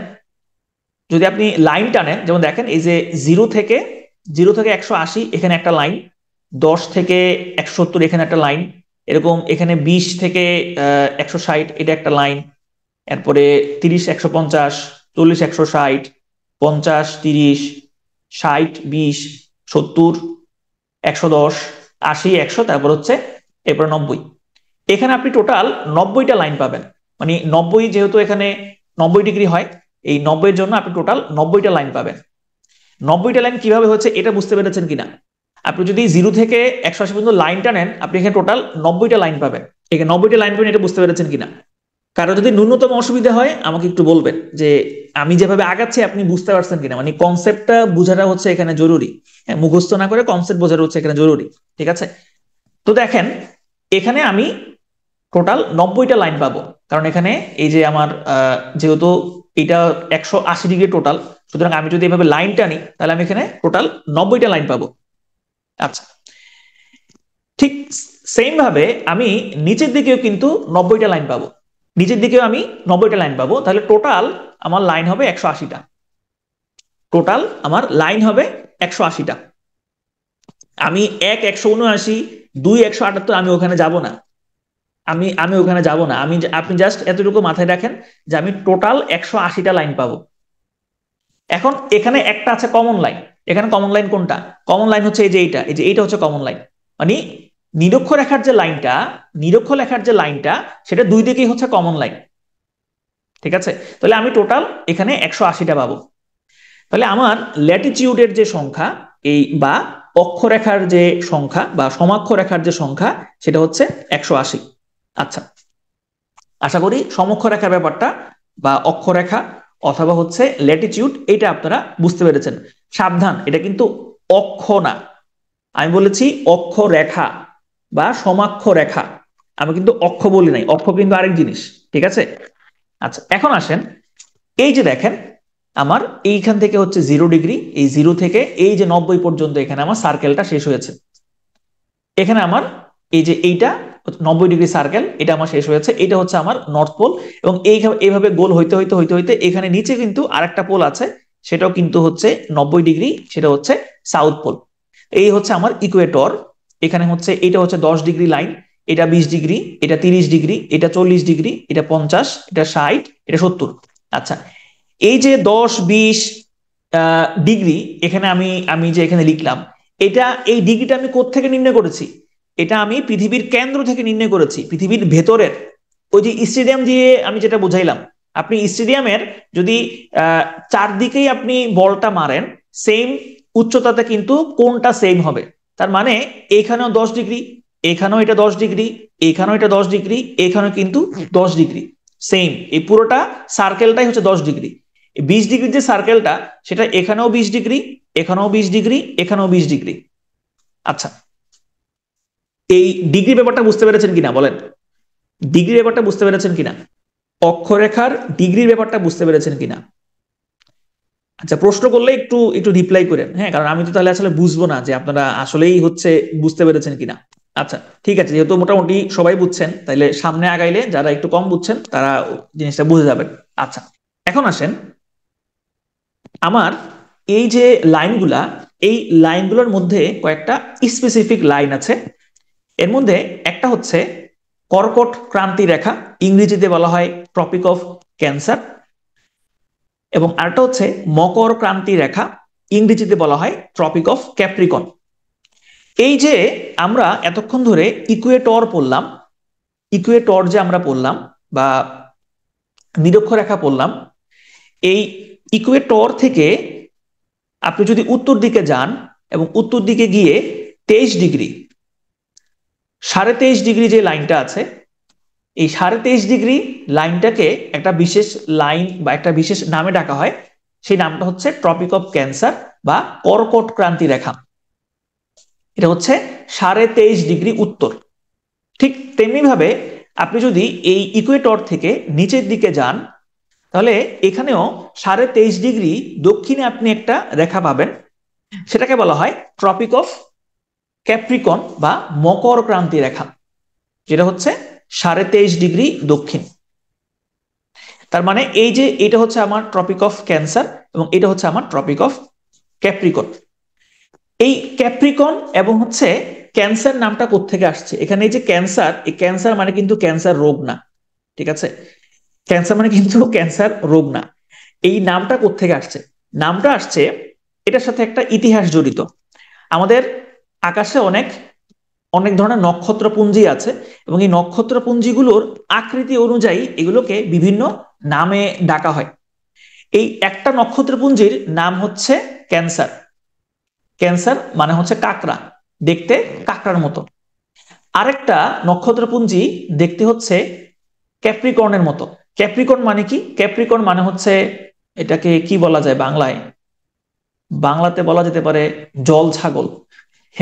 জল ছাগল মানে হচ্ছে যে যে ছাগল যেটা জলে বাস করে, অর্থাৎ দেখতে তার মুখ অবয়ব হচ্ছে গোটের মতো, কিন্তু তার আবার যেহেতু সে জলে বাস করে, সুতরাং তার একটা হচ্ছে লেজ আছে। তো এখন বিশেষ বিশেষ সময়ে, বিশেষ বিশেষ সময় বলতে, যখন এই যে পৃথিবী, পৃথিবী যখন এই দিকে থাকবে, পৃথিবী যখন ঘুরতে ঘুরতে এই দিকে চলে আসবে, তখন পৃথিবীর মানুষ যখন সূর্যের দিকে তাকাবে, তখন সে দেখবে এই সূর্যের অবস্থানটা ক্যাপ্রিকর্নস বা ক্যাপ্রিকর্নের দিকে আছে, মানে এই নক্ষত্র পুঞ্জিতে হচ্ছে সূর্যটা অবস্থান করছে। আবার পৃথিবী যখন ঘুরতে ঘুরতে এই দিকে চলে আসবে, তখন পৃথিবীর মানুষ দেখবে যে এই সূর্য ক্যান্সারে অবস্থান করছে, অথবা অথবা হচ্ছে কর্কট এই জায়গাটাতে অবস্থান করছে। এই যে অবস্থানগুলা, এই অবস্থানগুলোর নাম অনুযায়ী আসলে নামকরণ করা হয়েছে ট্রপিক অফ ক্যান্সার এবং tropic of Capricorn. Samira Samira, আচ্ছা আমি আপনার পরের নামটা পড়তে পারছি না। কর্কটক্রান্তি রেখা কি তাহলে সমক্ষ রেখা? আপনি বলেন, কর্কটক্রান্তি রেখা সমক্ষ রেখা কিনা আপনি বলেন। আপনার কাছে কি মনে হয়? আপনার কাছে সমক্ষ রেখা মনে হয় কিনা? হ্যাঁ, তাহলে সমক্ষ রেখা, কারণ এছাড়া তো অন্য কোনো রেখা পড়ি নাই, আমরা এখনো পড়ি নাই। আচ্ছা, এখন আসেন, এখানে একটা প্রশ্ন আসতে পারে যে এই যে আমরা বললাম যে 23.5 ডিগ্রি, এই 23.5 ডিগ্রি আসলে কোত্থেকে আসলো? না, আকাশের কোনো কিছু স্থির থাকে না। আমাদের উপরের চারদিকে, অর্থাৎ পুরো ইউনিভার্সের কোনো কিছু স্থির না, সবসময় সেগুলো হচ্ছে চলমান। এই যে 23.5 ডিগ্রি, এটা আসলে কোত্থেকে আসছে? দেখেন, আমরা আমাদের লেকচারের শুরুতেই বলেছিলাম যে আমাদের পৃথিবী কিন্তু সোজা হয়ে ঘোরে না, সে একটু কাত হয়ে ঘোরে। এই যে তার কাতের যে পরিমাণটা, টিল্টের যে পরিমাণটা, এই পরিমাণটা হচ্ছে 23.5 ডিগ্রি। অর্থাৎ আমরা যে একজিস কল্পনা করেছিলাম, আমরা পৃথিবীর মাঝখান দিয়ে যে একজিস কল্পনা করেছিলাম, সেই একজিস থেকে টিল্টের পরিমাণ বা সে যতটুকু কাত হয়, এই কাতের পরিমাণ হচ্ছে 23.5 ডিগ্রি। এবং যখন এইখানে সে 23.5 ডিগ্রি কাত হয়, তখন কিন্তু এই যে রেখাটা, এটা হচ্ছে আমার ইকুয়েটর রেখা। এই ইকুয়েটর রেখার উপরের দিকে এটা হচ্ছে আমার ট্রপিক অফ ক্যান্সার, এবং এইটা হচ্ছে আমার ট্রপিক অফ ক্যাপ্রিকন। এই রেখাগুলো কিন্তু চেঞ্জ হয়। অর্থাৎ দেখা যায়, ধরেন এই দিকে যদি সূর্য থাকে, এই দিকে যদি সূর্য থাকে, এই যখন একটা সময় দেখা যাবে যে ট্রপিক অফ ক্যান্সারে সূর্য সে লম্বভাবে কিরণ দিচ্ছে। আবার পৃথিবী যখন এই দিকে চলে আসবে, তখন দেখা যাবে যে ট্রপিক অফ ক্যাপ্রিকর্নে সূর্য লম্বভাবে কিরণ দিচ্ছে। তাহলে এই 23.5 ডিগ্রি ব্যাপারটা আসলে এইখান থেকেই আসছে। এখন দেখেন, একটু আগে যেটা বললাম, এই যে আমাদের পৃথিবী এরকম কাত হয়ে ঘোরে, এরকম কাত হয়ে ঘোরে। এরকম কাত হয়ে যখন সে ঘুরে, একটা সময় দেখা যায় যে পৃথিবীর অবস্থানটা এমন এক অবস্থায় আছে যেখানে সূর্য এই ট্রপিক অফ ক্যান্সারে লম্বভাবে কিরণ দেয়। এইখানে এই যে এই অবস্থানটাতে এখন ট্রপিক অফ ক্যান্সারে সূর্য লম্বভাবে কিরণ দিচ্ছে, এই জায়গাটা এখন বেশি আলো পাচ্ছে। আবার দেখা যায় পৃথিবী ঘুরতে ঘুরতে এমন একটা অবস্থানে চলে আসে যখন আবার সূর্য ট্রপিক অফ ক্যাপ্রিকর্নে লম্বভাবে কিরণ দেয়। তাহলে এই যে ট্রপিক অফ ক্যাপ্রিকনে এক সময় লম্বভাবে কিরণ দিচ্ছে, আবার একবার ট্রপিক অফ ক্যান্সারে লম্বভাবে কিরণ দিচ্ছে, এইগুলোর কারণে কিন্তু আমাদের ঋতু চেঞ্জ হয়। যেমন আমাদের এখন, আমরা হচ্ছি উত্তর গোলার্ধের মানুষ, উত্তর গোলার্ধে এখন হচ্ছে শীতকাল। এখন পৃথিবীর অবস্থান হচ্ছে এই অবস্থানে আছে, তার মানে এখন দক্ষিণ গোলার্ধে হচ্ছে গ্রীষ্মকাল। এই যে অস্ট্রেলিয়াতে এখন প্রচুর গরম কিন্তু, এবং এই অঞ্চলটাতে এখন হচ্ছে শীতকাল। এটা কারণ কি? কারণ হচ্ছে সানরে বা সূর্য এখন এই ট্রপিক অফ ক্যাপ্রিকর্নে লম্বভাবে সে কিরণ দিচ্ছে, এবং এই যে ট্রপিক অফ ক্যান্সার, সেটা সূর্য থেকে কিন্তু অনেক দূরে, মানে লম্বভাবে কিরণ দেওয়া থেকে সে অনেক দূরে আছে। এই কারণেই এখন এই অঞ্চলের টেম্পারেচার কিন্তু অনেক কম। এখানে একটা ইন্টারেস্টিং জিনিস আছে, সেটা হচ্ছে আপনি যদি একটু খেয়াল করেন, আপনি দেখবেন যে পৃথিবীর যতগুলো মরুভূমি আছে, পৃথিবীর যতগুলো মরুভূমি আছে, সবগুলি হচ্ছে হয় এই ট্রপিক অফ ক্যান্সারে অবস্থিত, না হয় এই ট্রপিক অফ ক্যাপ্রিকর্নে অবস্থিত। দেখেন, এইটা হচ্ছে ট্রপিক অফ ক্যান্সার, এবং এর আশেপাশের সব মরুভূমি অবস্থিত। এই যে এটা হচ্ছে সাহারা মরুভূমি, এটা হচ্ছে অ্যারাবিয়ান মরুভূমি, এইটা এইটা হচ্ছে থর মরুভূমি, থর থর বা থার, এটা হচ্ছে ভারত এবং পাকিস্তানের মধ্যে পড়েছে। এবং এই মরুভূমিটা হচ্ছে, এটা হচ্ছে আমেরিকার, আমেরিকার আমেরিকার এই এই যে ওয়েস্ট অফ আমেরিকা, এখানকার মরুভূমি। এখানে রয়েছে আতাকামা মরুভূমি, এখানে রয়েছে কালাহারি মরুভূমি, এবং এখানে রয়েছে ভিক্টোরিয়া ডেজার্ট। তার মানে দেখেন, এই সূর্য যেসব জায়গাটাতে লম্বভাবে কিরণ দেয়, সেখানে কিন্তু আপনার মরুভূমি আছে বা মরুভূমি প্রবণ অঞ্চল আছে। আবার এই যে ইকুয়েটর, এই ইকুয়েটরের আশেপাশের যে অঞ্চলটা আছে এই অঞ্চলটা কিন্তু বন জঙ্গলে ভরা। এই ইকুয়েটরের এই আশেপাশের এই এলাকাটাতে হচ্ছে অ্যামাজন বন অবস্থিত, এখানে হচ্ছে আফ্রিকার জঙ্গল অবস্থিত, এবং এইখানে হচ্ছে ইন্দোনেশিয়ার ঘন জঙ্গল অবস্থিত। তার মানে পৃথিবীর এই যে অঞ্চলটা এটা কিন্তু খুবই বৈচিত্র্যপূর্ণ একটা অঞ্চল। এখন আপনাদেরকে একটা প্রশ্ন করি, সেটা হচ্ছে দেখেন এই যে লাইনটা, এই যে মরুভূমির যে লাইনটা, এই লাইন অনুযায়ী বাংলাদেশেও কিন্তু মরুভূমি হওয়ার কথা, কারণ বাংলাদেশের একদম মাঝখান দিয়ে, প্রায় মাঝখান দিয়ে কিন্তু কর্কট ক্রান্তি রেখা অতিক্রম করেছে। অন্যান্য জায়গায় মরুভূমি হইলেও বাংলাদেশে কেন মরুভূমি হয় নাই বলেন তো? নক্ষত্র, আচ্ছা তাহলে পৃথিবীর অবস্থান চেঞ্জ হওয়ার সাথে সাথে ওই নক্ষত্রপুঞ্জের অবস্থানও চেঞ্জ হবে। তাহলে অন্য নক্ষত্রগুলো কেন দেখতে পাই না, বা সূর্য ওখানে চেঞ্জ হচ্ছে না বলে মনে হয় কেন? দেখেন, আপনি আপনি কি খেয়াল রাখেন যে নক্ষত্রপুঞ্জগুলো চেঞ্জ হচ্ছে কিনা, বা আপনি অন্য অন্য নক্ষত্রগুলা দেখতে পাচ্ছেন কিনা? এটা আপনি আপনি আপনি খেয়াল করেন। সূর্য পৃথিবী থেকে কাছে, এই কারণে আপনি সূর্যকে বড় করে দেখেন, কিন্তু অন্যান্য যে নক্ষত্রপুঞ্জগুলো আছে সেগুলো তো পৃথিবী থেকে অনেক দূরে। তাহলে সেগুলো আপনি হচ্ছে কেমনে দেখবেন? চির বসন্তের বিষয়টা আবার বলতাম। চির বসন্তের ব্যাপারটা হচ্ছে যে দেখেন, এক সময় হচ্ছে সূর্য হয় এই ট্রপিক অফ ক্যান্সারে লম্বাভাবে কিরণ দেয়, আবার দেখা যায় এরপরে ট্রপিক অফ ক্যাপ্রিকনে লম্বাভাবে কিরণ দেয়। মাঝখানের যে ইকুয়েটর জায়গাটা আছে, ইকুয়েটরাল যে জায়গাটা আছে, এখানে দেখা যায় দিন রাত প্রায় সমান থাকে, এখানে প্রচুর পরিমাণে বৃষ্টি হয়, আবার গরমও থাকে, অর্থাৎ একটা নাতিশীতোষ্ণ আবহাওয়া থাকে। অর্থাৎ বসন্তকালে যেরকম আবহাওয়া থাকে সেই রকম আবহাওয়া থাকে। এই কারণেই ইকুয়েটরের যে যে রাজধানী কিটো, ওইটাকে চির বসন্তের শহর বলা হয়। আচ্ছা, এখন আসেন, বাংলাদেশে মরুভূমি না হওয়ার কারণ হচ্ছে এখানে প্রচুর পরিমাণে নদী আছে। বাংলাদেশের যেই পরিমাণে নদী আছে, এই নদীর কারণে মূলত এখানে আসলে ইয়া হয় নাই, এখানে মরুভূমি হয় নাই। প্লাস শুধু শুধু বাংলাদেশ না, এই বাংলাদেশের এই অঞ্চলটা পুরোটাই হচ্ছে প্রচুর পরিমাণে নদী আছে। নদীর কারণেই বাংলাদেশ সহ এই অঞ্চলটাতে হচ্ছে আপনার মরুভূমি হয় নাই। আচ্ছা, এখন আসেন আমরা সামনের দিকে আগাই। এই যে 23.5 ডিগ্রি, 23.5 ডিগ্রির আরেকটু উপরের দিকে যদি আমরা যাই, এখানে আমরা পাবো 66.5 ডিগ্রি অক্ষরেখা। এই যে এই লাইনটা হচ্ছে 66.5 ডিগ্রি অক্ষরেখা। এটাকে বলা হয় আর্কটিক আর্কটিক সার্কেল। অর্থাৎ এই লাইনটার আশেপাশে এবং উপরের দিকে হচ্ছে ঠান্ডা, এখানে সূর্যের কিরণ কম পড়ে, এগুলো হচ্ছে ঠান্ডা অঞ্চল। এবং এই উত্তরের যে অঞ্চলটা, এটাকে বলা হয় আর্কটিক অঞ্চল, 66.5 ডিগ্রি উত্তর অক্ষরেখা, 66.5 ডিগ্রি নর্থ। এবং বিপরীত ক্রমে যদি নিচের দিকে হয় তাহলে সেটাকে বলা হবে অ্যান্টার্কটিক। তাহলে এই যে আর্কটিক অঞ্চল, এই দেখেন, এই যে এটা হচ্ছে এই আর্কটিক সার্কেল, এই আর্কটিক সার্কেলের উপরের দিকে যে দেশগুলো আছে এগুলো কিন্তু ম্যাক্সিমাম হচ্ছে বরফ আচ্ছাদিত অঞ্চল, এগুলো সব বরফ আচ্ছাদিত অঞ্চল, এবং এখানে সূর্য আলো তেমনটা পড়ে না। ঠিক আছে, এবং এইটা হচ্ছে সেই নর্থ পোল। এই যে এইটা হচ্ছে আমার সেই 90 ডিগ্রির যেই সমক্ষরেখা, সেইটা। আর এইটা পুরোটাই হচ্ছে আমার আর্কটিক সার্কেল।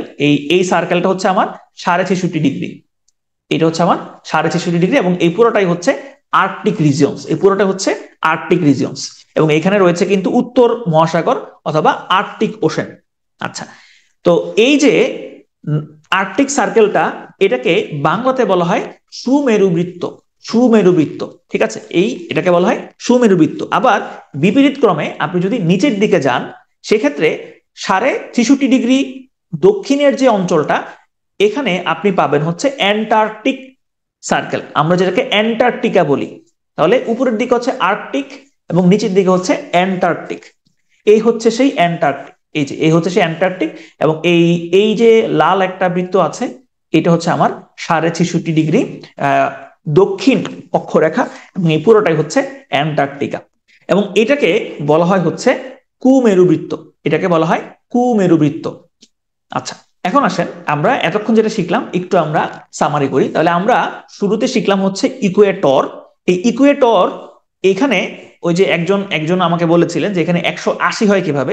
দেখেন, এই যে ইকুয়েটর, সেটা এই উত্তরের জন্য একটা কমন লাইন, এবং এটা দক্ষিণের জন্য একটা কমন লাইন। তাহলে এইখানে ইকুয়েটর কিন্তু দুইটা না, ইকুয়েটর একটাই, এবং এইটাই হচ্ছে আমার কমন লাইন। ঠিক আছে, সেই হিসাবে টোটাল যদি আপনি হিসাব করেন সেই ক্ষেত্রে 179টা হয়, তবে আমরা হিসাবের সুবিধার জন্য এটাকে 180 বলি, মানে 90-90 যোগ করে আমরা 180 বলি। কিন্তু এখানে একটা কমন লাইন আছে, কমন লাইনটা হচ্ছে ইকুয়েটর। তাহলে আমরা শিখলাম হচ্ছে শুরুতে ইকুয়েটর, তারপরে ট্রপিক অফ ক্যান্সার আমরা দেখলাম, এরপরে আমরা দেখলাম ট্রপিক অফ ক্যাপ্রিকর্ন, আমরা দেখলাম অ্যান্টার্কটিক সার্কেল, এবং এরপরে আমরা দেখলাম হচ্ছে আর্কটিক সার্কেল। এখন এই যে ইকুয়েটর বা নিরক্ষরেখা, এই নিরক্ষরেখা থেকে কোনো একটা দেশ বা কোনো একটা জায়গা কত দূরে অবস্থিত, সেটাকে, সেই জায়গাটার কৌণিক দূরত্বকে বলা হয় অক্ষাংশ। কৌণিক দূরত্বকে বলা হয় অক্ষাংশ। ঠিক আছে, তাহলে নিরক্ষরেখা হতে কত উত্তরে বা দক্ষিণে অবস্থিত সেটা কৌণিক দূরত্ব। এখন দেখেন কৌণিক দূরত্বটা কিভাবে মাপা হয়। দেখেন বাংলাদেশের যে অবস্থান সেটা হচ্ছে 20°34' উত্তর থেকে 26°38' উত্তর অক্ষাংশ।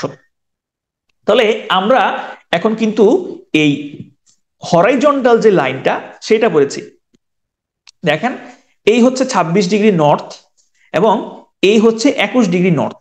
তাহলে 26° কত, 26° উত্তর অক্ষাংশ। তাহলে এই যে 26°, এই 26°38', এই যে এখানে হচ্ছে, এইটা হচ্ছে আমার 26°38' লাইন, এইটা হচ্ছে আমার 26°38' লাইন। আর এইখানে, এখানে কত, এখানে হচ্ছে আমার 20°34'। তার মানে এই জায়গাটাতে আমার একটা লাইন আছে, সেটা হচ্ছে 20°, এবং 20° একটু উপরের দিকে গেলে আমি পাবো হচ্ছে 20°34' লাইন। তাহলে এই দুইটা লাইনের মাঝখানে হচ্ছে বাংলাদেশ অবস্থিত, এবং এটাই হচ্ছে বাংলাদেশের অক্ষাংশ বা ল্যাটিটিউড। এটা বুঝতে পেরেছেন কিনা? এটা বুঝতে কারো অসুবিধা আছে কিনা? বুঝেন নাই? আচ্ছা বুঝেন নাই, আচ্ছা ঠিক আছে, আমি আবার একটু বুঝাই, ট্রাই করি বুঝাইতে। সেটা হলো এই যে অক্ষাংশ, অক্ষাংশ মানে হচ্ছে, আমি তো ইকুয়েটর দেখলাম, ইকুয়েটর দেখলাম, ঠিক আছে। এখন এই যে ট্রপিক অফ ক্যান্সার, তারপরে এই যে আর্কটিক সার্কেল, এখানে কিন্তু আরো অনেক সার্কেল আছে। টোটাল কিন্তু আমার এই ইকুয়েটরের উপরে, ইকুয়েটরের উপরে টোটাল আমার 90টা আছে ইকুয়েটর সহ, আবার ইকুয়েটরের নিচের দিকে ইকুয়েটর সহ আমার 90টা লাইন আছে। এই যে লাইনগুলা, এগুলো কিন্তু নির্দিষ্ট একটা ডিগ্রি মিন করে। যেমন যে ট্রপিক অফ ক্যান্সার, এই পুরোটাই হচ্ছে আপনার 23.5°। এই ট্রপিক অফ ক্যাপ্রিকর্ন, এই পুরোটাই হচ্ছে আমার 23.5°। এখন এই যে পুরোটা 23.5°, এইটা হচ্ছে কিভাবে আমি আমি মেজার করলাম। ওই যে আপনাদের স্টেডিয়ামের এক্সাম্পলটা আপনি মনে করেন, স্টেডিয়ামে আপনি এইখান থেকে একজন ব্যাটসম্যান যদি এইদিকে বলটা ছক্কা মারে, তাহলে এই দিকের কোণটাও হবে 10°, আবার এই দিকে যদি ছক্কা মারে তাহলে এই দিকের কোণটা হবে 10°। অর্থাৎ পুরো যে সার্কেলটা, এই পুরো সার্কেলটাই হবে হচ্ছে 10°। ঠিক আছে, ঠিক তেমনি ভাবে এখানে যে বলেছে এই যে 26° নর্থ, এই 26° নর্থ কিন্তু পৃথিবীর অভ্যন্তর থেকে বা পৃথিবীর ভেতর থেকে যেই কোণটা আমি মেজার করেছি সেই কোণটা, এবং এইটা হচ্ছে আমার 26° উত্তর অক্ষরেখা। এখন এখানে বলেছে 26°38'। এখন আপনাদের 38 মিনিট নিয়ে ঝামেলা লাগতে পারে। 38 মিনিট হচ্ছে যে এখানে 26-এর পরে হচ্ছে আমার উপরের দিকে হইলো 27।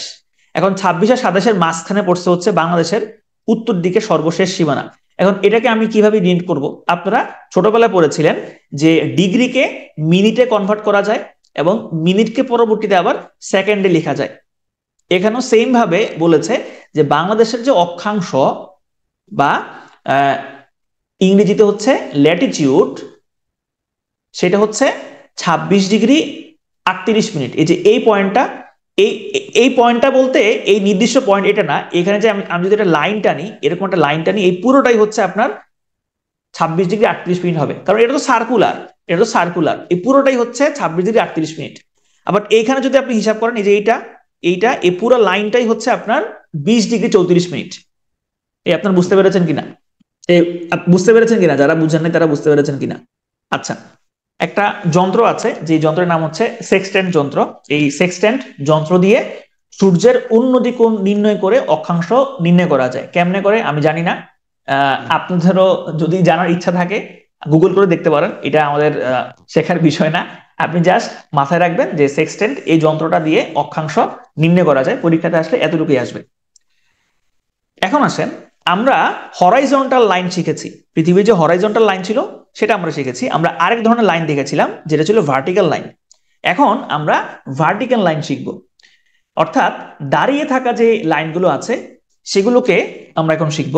পৃথিবীর দাঁড়িয়ে থাকা লাইনগুলোকে বলা হয় দ্রাঘিমা রেখা, বা ইংরেজিতে হচ্ছে লঙ্গিটিউড। ইংরেজিতে বলা হয় লঙ্গিটিউড। দাঁড়িয়ে থাকা রেখাগুলোকে বলা হয় লঙ্গিটিউড, বাংলাতে হচ্ছে দ্রাঘিমা রেখা। আচ্ছা, এখন আপনাদের খুব সহজ একটা এক্সাম্পল দিই। ধরেন এটা হচ্ছে আমার একটা তরমুজ। তরমুজ তো সবুজ হয়, একটু সবুজ কালার রাখি। হ্যাঁ, আচ্ছা, ধরেন এটা হচ্ছে আমার তরমুজ। এটা হচ্ছে আমার তরমুজ। আপনি বাজার থেকে একটা তরমুজ কিনে আনছেন। আচ্ছা, এখন দেখেন তরমুজটাকে যদি আমি এইভাবে কাটি, এইভাবে যদি কাটি, তাহলে এখানে সমান করার জন্য, এই যে ঠিক এই বরাবর সমানভাবে কাটার জন্য আমি কয়বার কাটতে পারবো? দুই পাশে আমার সমান হইতে হবে। আমি কবে কাটতে পারবো? দুই পাশে যদি আমি সমান রাখতে চাই তাহলে আমি একবার কাটতে পারবো, রাইট? একবার, ঠিক না? একবার কাটতে পারবো, কারণ এই পাশে আসলে এই পাশে যদি আমি কাটি তাহলে এক পাশে বেশি হয়ে যাবে, আরেক পাশে কম হয়ে যাবে। আবার যদি এই পাশে কাটি তাহলে এক পাশে কম হবে, আবার আরেক পাশে বেশি হয়ে যাবে। আচ্ছা, তাহলে আমি এখানে একবারই কাটতে পারবো। আচ্ছা, কিন্তু একটু চিন্তা করেন, আমি যদি তরমুজটাকে এরকম খাড়া ভাবে কাটি, এটা তো গোল, আমি যদি তরমুজটাকে এরকম খাড়া ভাবে কাটতে চাই তাহলে আমি এখানে কত ভাবে কাটতে পারবো? একটু হিসাব করেন তো। ধরেন এই যে ইয়ার মতো, এই যে পৃথিবীর মতো আমি এই যে এই লাইনটি দিয়ে কাটতে পারি, এই লাইনটি দিয়েও কাটলেও সমান হবে, এই লাইন দিয়ে কাটলেও সমান হবে, এই লাইন দিয়ে কাটলেও সমান হবে, এই লাইন দিয়ে কাটলে সমান হবে। তার মানে আমি অসংখ্যবার বা বিভিন্নভাবে আমি এটাকে সমানভাবে কাটতে পারবো। এই আমার আমার কথাটা ধরতে পেরেছেন কিনা? আমার কথাটা ধরতে পেরেছেন কিনা? এটা কিন্তু জরুরি, এই সহজ ব্যাপারটা বোঝা কিন্তু জরুরি, নাইলে হচ্ছে দ্রাঘিমা রেখা বোঝাইতে আমার জান বের হয়ে যাবে। আচ্ছা, আর একটা সিম্পল উদাহরণ দেই। ধরেন আপনার একটা আপেল আছে, এটা হচ্ছে একটা আপেল, ঠিক আছে? এটা হচ্ছে একটা আপেল। এই আপেলটাকে আপনি যদি পেট বরাবর কাটেন এবং দুই দিকে যদি সমান রাখতে চান, আপেলটাকে যদি আপনি পেট বরাবর কাটেন এবং দুই দিকে যদি সমান রাখতে চান, তাহলে আপনি এটা করতে পারবেন একমাত্র একবার। একটা জায়গা দিয়ে কাটলেই হচ্ছে দুই দিকে সমান থাকবে।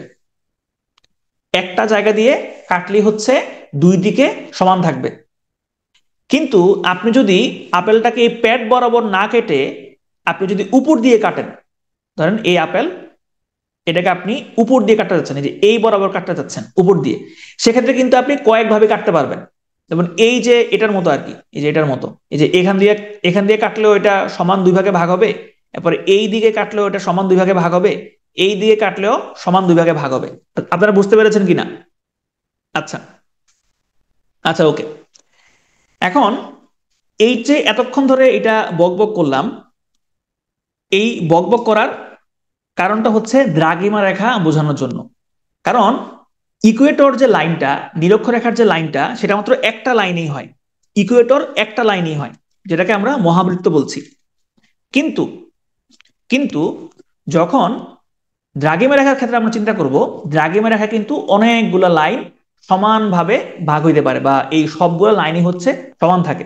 তাহলে দেখেন, পৃথিবীর উত্তর থেকে দক্ষিণে পৃথিবীকে বেষ্টন করে কিছু লাইন কল্পনা করা হয়।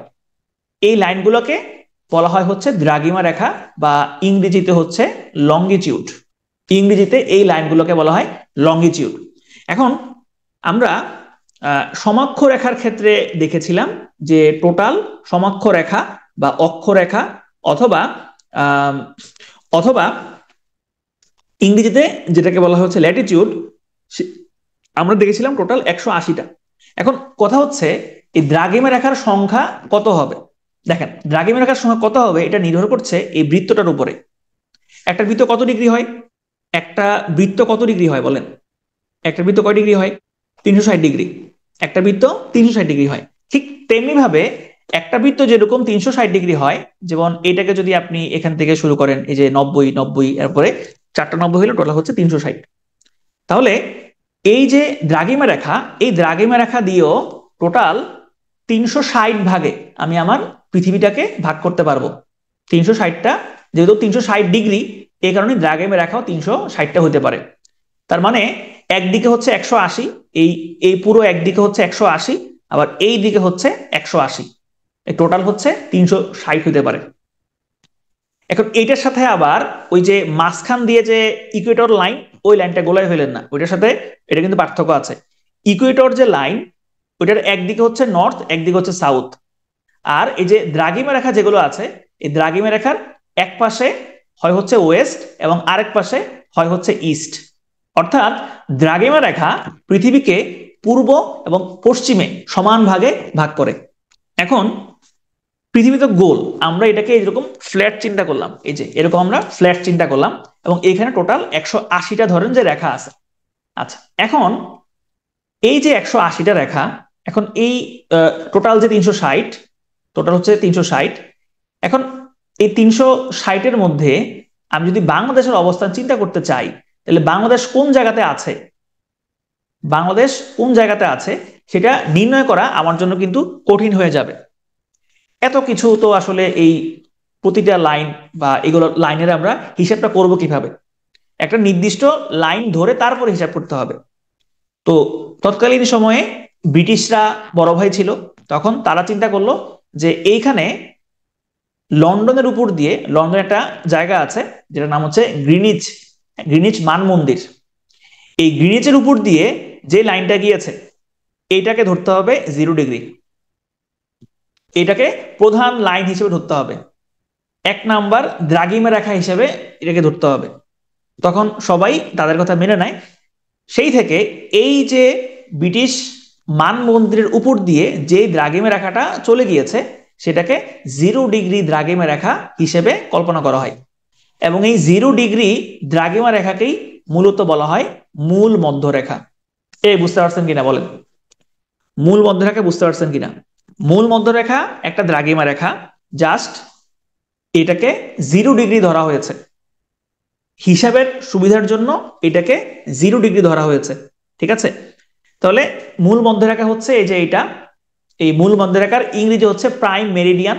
প্রাইম মেরিডিয়ান, এইটাকে 0 ডিগ্রি ধরে এরপরে 1 2 3 4 5 এভাবে করে পুরো 360 ডিগ্রি, একদিকে 180 আরেকদিকে 180, এটা মেলানো হয়েছে। তাহলে এই হচ্ছে আমাদের মূল মধ্যরেখা, এই হচ্ছে আমাদের মূল মধ্যরেখা, এবং এই মূল মধ্যরেখার মান হচ্ছে 0 ডিগ্রি। এটা হচ্ছে 0 ডিগ্রি দ্রাঘিমা রেখা। এখন কথা হচ্ছে বাংলাদেশের দ্রাঘিমাংশ কত, অর্থাৎ বাংলাদেশ কোন দ্রাঘিমা রেখায় অবস্থিত। বাংলাদেশের যে দ্রাঘিমাংশ, সেটা হচ্ছে, দেখেন আমরা একটু আগে কিন্তু হচ্ছে ভার্টিক্যাল লাইন দিয়ে বাংলাদেশের অবস্থানটা হিসাব করেছি। এখন আমরা লম্বা লম্বি লাইন দিয়ে বাংলাদেশের অবস্থানটা হিসাব করব। দেখেন বাংলাদেশের একদম মাঝ বরাবর দিয়ে চলে গেছে 90 ডিগ্রি পূর্ব, এই যে দেখেন ইস্ট, 90 ডিগ্রি পূর্ব দ্রাঘিমা রেখা বাংলাদেশের মাঝ বরাবর চলে গিয়েছে। তাহলে বাংলাদেশের যে অবস্থানটা, এটা আমি আসলে কিভাবে নির্ণয় করব, এটা কোন দ্রাঘিমাংশে আছে? আচ্ছা দেখেন, এটা নির্ণয় করব এই বাংলাদেশের সবচেয়ে পশ্চিমে যে বিন্দুটা আছে, যে এই বিন্দুটা, এইটা কোন দ্রাঘিমা রেখায় আছে, আর বাংলাদেশের সব থেকে পূর্ব দিকের যে অঞ্চলটা, সেইটা কোন দ্রাঘিমা রেখায় আছে, এইটা হিসাব করলেই আমি বাংলাদেশের দ্রাঘিমাংশ পেয়ে যাব। তাহলে দেখেন এটা হচ্ছে 90, এখানে মাঝখানে 91 আছে, এখানে 92 আছে। বাংলাদেশের এই যে লাইনটা, এটা হচ্ছে 92 ডিগ্রি 41 মিনিট, 92 ডিগ্রি 41 মিনিট পূর্ব দ্রাঘিমা রেখা। আর এই যে এইটা, এটা হচ্ছে 90, এখানে আছে 89, 89 আগে এখানে হচ্ছে 88, বাংলাদেশের দ্রাঘিমা হচ্ছে 88 ডিগ্রি 01 মিনিট, 88 ডিগ্রি 1 মিনিট দ্রাঘিমাংশে বাংলাদেশ অবস্থিত। তাহলে এইটা হচ্ছে বাংলাদেশের হিসাব। তাহলে এখানে দ্রাঘিমা নিয়ে হাবিজাবি কথাবার্তা আছে, যেমন দেখেন এখানে এখানে বলছে যে মূল মধ্যরেখার ডানে বা পূর্বে গেলে সময় বাড়ে, বামে বা পশ্চিমে গেলে সময় কমে, এগুলা আমি আলোচনা করব। তবে দেখেন এখানে একটা গুরুত্বপূর্ণ তথ্য দেওয়া আছে যে দ্রাঘিমা রেখার 1 ডিগ্রি ব্যবধানে সময়ের পার্থক্য 4 মিনিট হয়। এখন কথা হচ্ছে যে ধরেন এই যে এটা আমার হচ্ছে 0 ডিগ্রি লাইন, এই 0 ডিগ্রি থেকে যখন আমি 1 ডিগ্রি বামে অথবা 1 ডিগ্রি ডানে যাব, তখন আমার সময়ের পার্থক্য হবে 4 মিনিট। সময় পার্থক্য কেন 4 মিনিট হবে? এটার কারণটা কি? এটার কারণটা হচ্ছে টোটাল ডিগ্রি হচ্ছে 360টা। টোটাল ডিগ্রি হচ্ছে 360। এই 360কে যদি আপনি 4 দিয়ে গুণ দেন, 360কে যদি আপনি 4 দিয়ে গুণ দেন, তাহলে আপনি পাবেন হচ্ছে 1440। আপনি পাবেন 1440। তো এই যে 1440, এই 1440 মিনিট, এটা যদি আপনি মিনিটে হিসাব করেন, তাহলে এখানে আপনি এই 1440কে যদি আপনি 60 দিয়ে ভাগ দেন, তাহলে আপনি পাবেন 24, তার মানে 24 ঘন্টা। তাহলে এই কারণেই প্রতি 1 ডিগ্রির জন্য 4 মিনিট করে সময় বাড়ে অথবা কমে। তার মানে হচ্ছে এই যে 0 ডিগ্রি, এই 0 ডিগ্রি থেকে একটা দ্রাঘিমা রেখার অবস্থান যত ডিগ্রিতে হবে, সেইটা এই 4 মিনিট টাইম ফ্রেম করে আমরা সময়টা নির্ণয় করতে পারবো। কিভাবে সময় নির্ণয় করব একটু পরে আমরা দেখব। দেখেন, এখানে কিছু আপনার কথাবার্তা বলা আছে যেগুলো অলরেডি আমরা আলোচনা করে ফেলছি। এগুলো মোটামুটি পারবেন। আচ্ছা, এখন আসেন এখানে বঙ্গবন্ধু মান মন্দির খুব একটা গুরুত্বপূর্ণ কোনো কিছু না। 4 দিয়ে মাল্টিপ্লাই কেন, এটা সামনে আছে, আমি আমি বলবো, অসুবিধা নাই। আচ্ছা, দেখেন বঙ্গবন্ধু মান মন্দির, এটা এখন আসার সম্ভাবনা কম, যেহেতু আগের সরকার এখন ক্ষমতায় নাই। আগের সরকার ক্ষমতায় থাকলে এটা আসার সম্ভাবনা ছিল। মানমন্দির জিনিসটা আসলে কি? মানমন্দির জিনিসটা হচ্ছে যে এটা একটা অবজারভেটরি স্টেশন। অবজারভেটরি মানে কি? এখানে বসে বসে এখানে টেলিস্কোপ থাকবে, টেলিস্কোপ দিয়ে আপনি আকাশের দিকে তাকায় থাকবেন, আকাশের দিকে তাকায় তাকায় আপনি বিভিন্ন তারা, নক্ষত্র ইত্যাদি হাবিজাবি আপনি দেখবেন। এই ধরনের জায়গাকে বলা হয় হচ্ছে মান মন্দির। ঠিক আছে, ওই যে গ্রিনিচ মান মন্দির, ওইটা যেন একটা মান মন্দির, এইখানেও বাংলাদেশে একটা মান মন্দির তৈরি করা হয়েছে, যেটা নাম দেওয়া হয়েছে বঙ্গবন্ধু মান মন্দির। এখন কথা হচ্ছে এই বঙ্গবন্ধু মান মন্দিরটা এটা অবস্থিত হচ্ছে ফরিদপুরের ভাঙা জেলায়, ফরিদপুরের ভাঙা উপজেলায়। এখন কথা হচ্ছে বাংলাদেশের এত জায়গা থাকতে এইখানেই কেন এটার অবস্থান হইল? এটা একটা সিগনিফিকেন্স আছে। সিগনিফিকেন্টটা হচ্ছে বাংলাদেশের মাঝ বরাবর দিয়ে 90 ডিগ্রি পূর্ব দ্রাঘিমা রেখা অতিক্রম করেছে, এবং বাংলাদেশের প্রায় মধ্যভাগ দিয়ে কর্কট ক্রান্তি রেখা বা ট্রপিক অফ ক্যান্সারও অতিক্রম করেছে। এই দুইটা রেখা যে জায়গাতে ক্রস করেছে, সেই জায়গাটা হচ্ছে ফরিদপুরের ভাঙা। এই কারণেই ফরিদপুরের ভাঙাতে এই মান মন্দিরটা তৈরি করা হয়েছে। এখানে বাংলাদেশ হচ্ছে একদিকে লাকি। লাকি কিভাবে? দেখেন, আমরা যে 3টা লাইন পড়েছি, এই যে ট্রপিক অফ ক্যান্সার, তারপরে দেখেন এই যে ট্রপিক অফ ক্যান্সার, এই যে এটা হচ্ছে ট্রপিক অফ ক্যান্সার, এটা হচ্ছে ট্রপিক অফ ক্যাপ্রিকন। এইগুলাকে, এই যে দ্রাঘিমা রেখাগুলো, কিছু স্পেসিফিক দ্রাঘিমা রেখা আছে, যেমন 0 ডিগ্রি, তারপরে 90, তারপরে 180, এরপর হচ্ছে 360। তো এই যে দ্রাঘিমা, এখানে 360 না, এখানে 180 হবে, কারণ হচ্ছে আপনার একদিকে 180 আর একদিকে 180, সব মিলে হচ্ছে 360 হয় আর কি। তো এই রেখাগুলা যেখানে ক্রস করেছে, এর ম্যাক্সিমামই পড়ছে হলো সমুদ্রে। এই যে দেখেন, যেমন এই যে এইখানে একটা রেখা ক্রস করছে, এটা পড়ছে সমুদ্রতে। তারপরে এইটা এইটা পড়ছে হচ্ছে মরুভূমিতে। তারপরে না, এটা হবে না। এই যে 0 ডিগ্রি যেটা আছে, এটা এটা ক্রস করছে মরুভূমিতে। এইখানে তারপরে এইখানে এটা ক্রস করছে, এটা পড়ছে হলো সমুদ্রে। আমি বারবার ভুল দেখাচ্ছি, এটা তো 45, এটা 45 হবে না। এই যে 90 ডিগ্রি, এটাও পড়ছে সমুদ্রে। তারপরে এই যে দেখেন এখানে 90, এটাও পড়ছে সমুদ্রে। এখানে 180, এখানে এটাও সমুদ্রে পড়ছে। এখানে 180, এটাও সমুদ্রে পড়ছে। অর্থাৎ ম্যাক্সিমাম এই যে ক্রস লাইন গুলা ম্যাক্সিমাম সমুদ্রে পড়েছে। কেবল একটা পড়েছে বাংলাদেশের এখানে, এবং আরেকটা পড়েছে এখানে সাহারা মরুভূমিতে। ঠিক আছে, তো এই কারণেই এই ফরিদপুরের ভাঙা এই জায়গাটা হচ্ছে সিগনিফিকেন্ট। এখন আসেন আমরা দেখব হচ্ছে প্রতিপাদ স্থান। প্রতিপাদ স্থান মানে হচ্ছে খুবই ইজি। আমি যখন প্রথম জানলাম যে পৃথিবী গোল, তখন আমার চিন্তা ভাবনা ছিল, তাইলে আমি যদি বাংলাদেশের এখান দিয়ে ঘোরা শুরু করি, ধরেন বাংলাদেশ হচ্ছে এখানে, আমি যদি বাংলাদেশ এখান দিয়ে ঘোরা শুরু করি, তাহলে নিশ্চয়ই বাংলাদেশের উল্টা দিকে যেই দেশটা আছে আমি সেখানে গিয়ে উঠতে পারবো। এটা ছোটবেলায় আমরা অনেকেই চিন্তা করেছি। তো এই জিনিসটা সেমই, এই প্রতিবাদ স্থানটা হচ্ছে বাংলাদেশ যেখানে আছে তার ঠিক উল্টা দিকে, পৃথিবী তো গোল, তার ঠিক উল্টা দিকে যে জায়গাটা আছে সেটা হচ্ছে বাংলাদেশের প্রতিপাদ স্থান, এবং এটাকে বলা হয় অ্যান্টিপোডস। এই বাংলাদেশের প্রতিপাদ স্থান হচ্ছে চিলিতে অবস্থিত। বাংলাদেশের প্রতিবাদ স্থানটা হচ্ছে চিলিতে অবস্থিত। এটা চিলির কাছে হচ্ছে আপনার প্রশান্ত মহাসাগরের কাছে, অর্থাৎ চিলির নিকটে প্রশান্ত মহাসাগর হচ্ছে বাংলাদেশের প্রতিবাদ স্থানটা অবস্থিত। অর্থাৎ আপনি যদি এই বাংলাদেশ থেকে ঘুরতে ঘুরতে ঘুরতে ঘুরতে ঘুরতে ঘুরতে ঘুরতে ঘুরতে এখানে চলে আসেন, তাইলে একসময় গিয়ে আপনি আমেরিকাতে গিয়ে উঠতে পারবেন। আমেরিকা, আমেরিকা মহাদেশ, অর্থাৎ আপনি হচ্ছে north America, sorry south America মহাদেশে গিয়ে আপনি উঠতে পারবেন। এখন আসেন আজকের ক্লাসের সব থেকে জটিল এবং সব থেকে কনফিউজিং যে জিনিসটা আলোচনা করব সেটা হচ্ছে আন্তর্জাতিক তারিখ রেখা। এই আপনারা বুঝতে পারছেন কিনা মোটামুটি, মানে কিছুটা বুঝতে পারছেন কিনা? কিছুটা বুঝতে পারলেই হবে, মানে কনসেপ্ট কিছুটা আপনার বিল্ড হয়েছে কিনা বলেন, কনসেপ্ট কিছুটা বিল্ড হয়েছে কিনা? ওকে, এই আপনারা কেউ ঘুমাচ্ছেন? আপনারা কেউ ঘুমাচ্ছেন কিনা?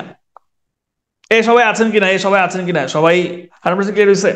আচ্ছা, দেখেন এই এই জিনিসটা হচ্ছে জটিল একটা জিনিস, এটা কখনোই কোনো পরীক্ষাতে আসে না, কিন্তু এটা নিয়ে মানে প্রচুর কাবজাব হয়। আপনাদের যখন ভূগোল ক্লাস চলছে, ভূগোল ক্লাসের সময় আমি টেলিগ্রামে প্রায় দেখেছি যে এটা নিয়ে মোটামুটি আপনাদের মাথার চুল ছেঁড়া অবস্থা, যে যোগ হবে নাকি বিয়োগ হবে, কখন যোগ হবে কখন বিয়োগ হবে, কোন দিকে গেলে যোগ কোন দিকে গেলে বিয়োগ। আচ্ছা দেখেন, এই জিনিসটা খুবই সিম্পল একটা জিনিস, আমরা এটাকে শুধু শুধু হচ্ছে জটিল করে ফেলে আর কি। দেখেন একটু ভালো করে খেয়াল করেন, এই জিনিসটা হচ্ছে জটিল একটা জিনিস, এটা বুঝতে পারলে মোটামুটি আজকের ক্লাস শেষ। আচ্ছা দেখেন, এখন আমাদের পৃথিবীর তো একটা সময় লাগবে, সবার তো একটা টাইম সেন্স লাগবে, একটা সময় তো ভাগ করতে হবে। এখন যেহেতু আমরা একটা প্রাইম মেরিডিয়ান নির্দিষ্ট করেছিলাম যেটা হচ্ছে 0 ডিগ্রি, এই যে এটা হচ্ছে আমাদের প্রাইম মেরিডিয়ান, এটা হচ্ছে আমার 0 ডিগ্রি দ্রাঘিমা রেখা, 0 ডিগ্রি লংজিটিউড, ঠিক আছে। 0 ডিগ্রি দ্রাঘিমা রেখাকেই মূলত বলা হয় হচ্ছে মূল মধ্যরেখা বা প্রাইম মেরিডিয়ান।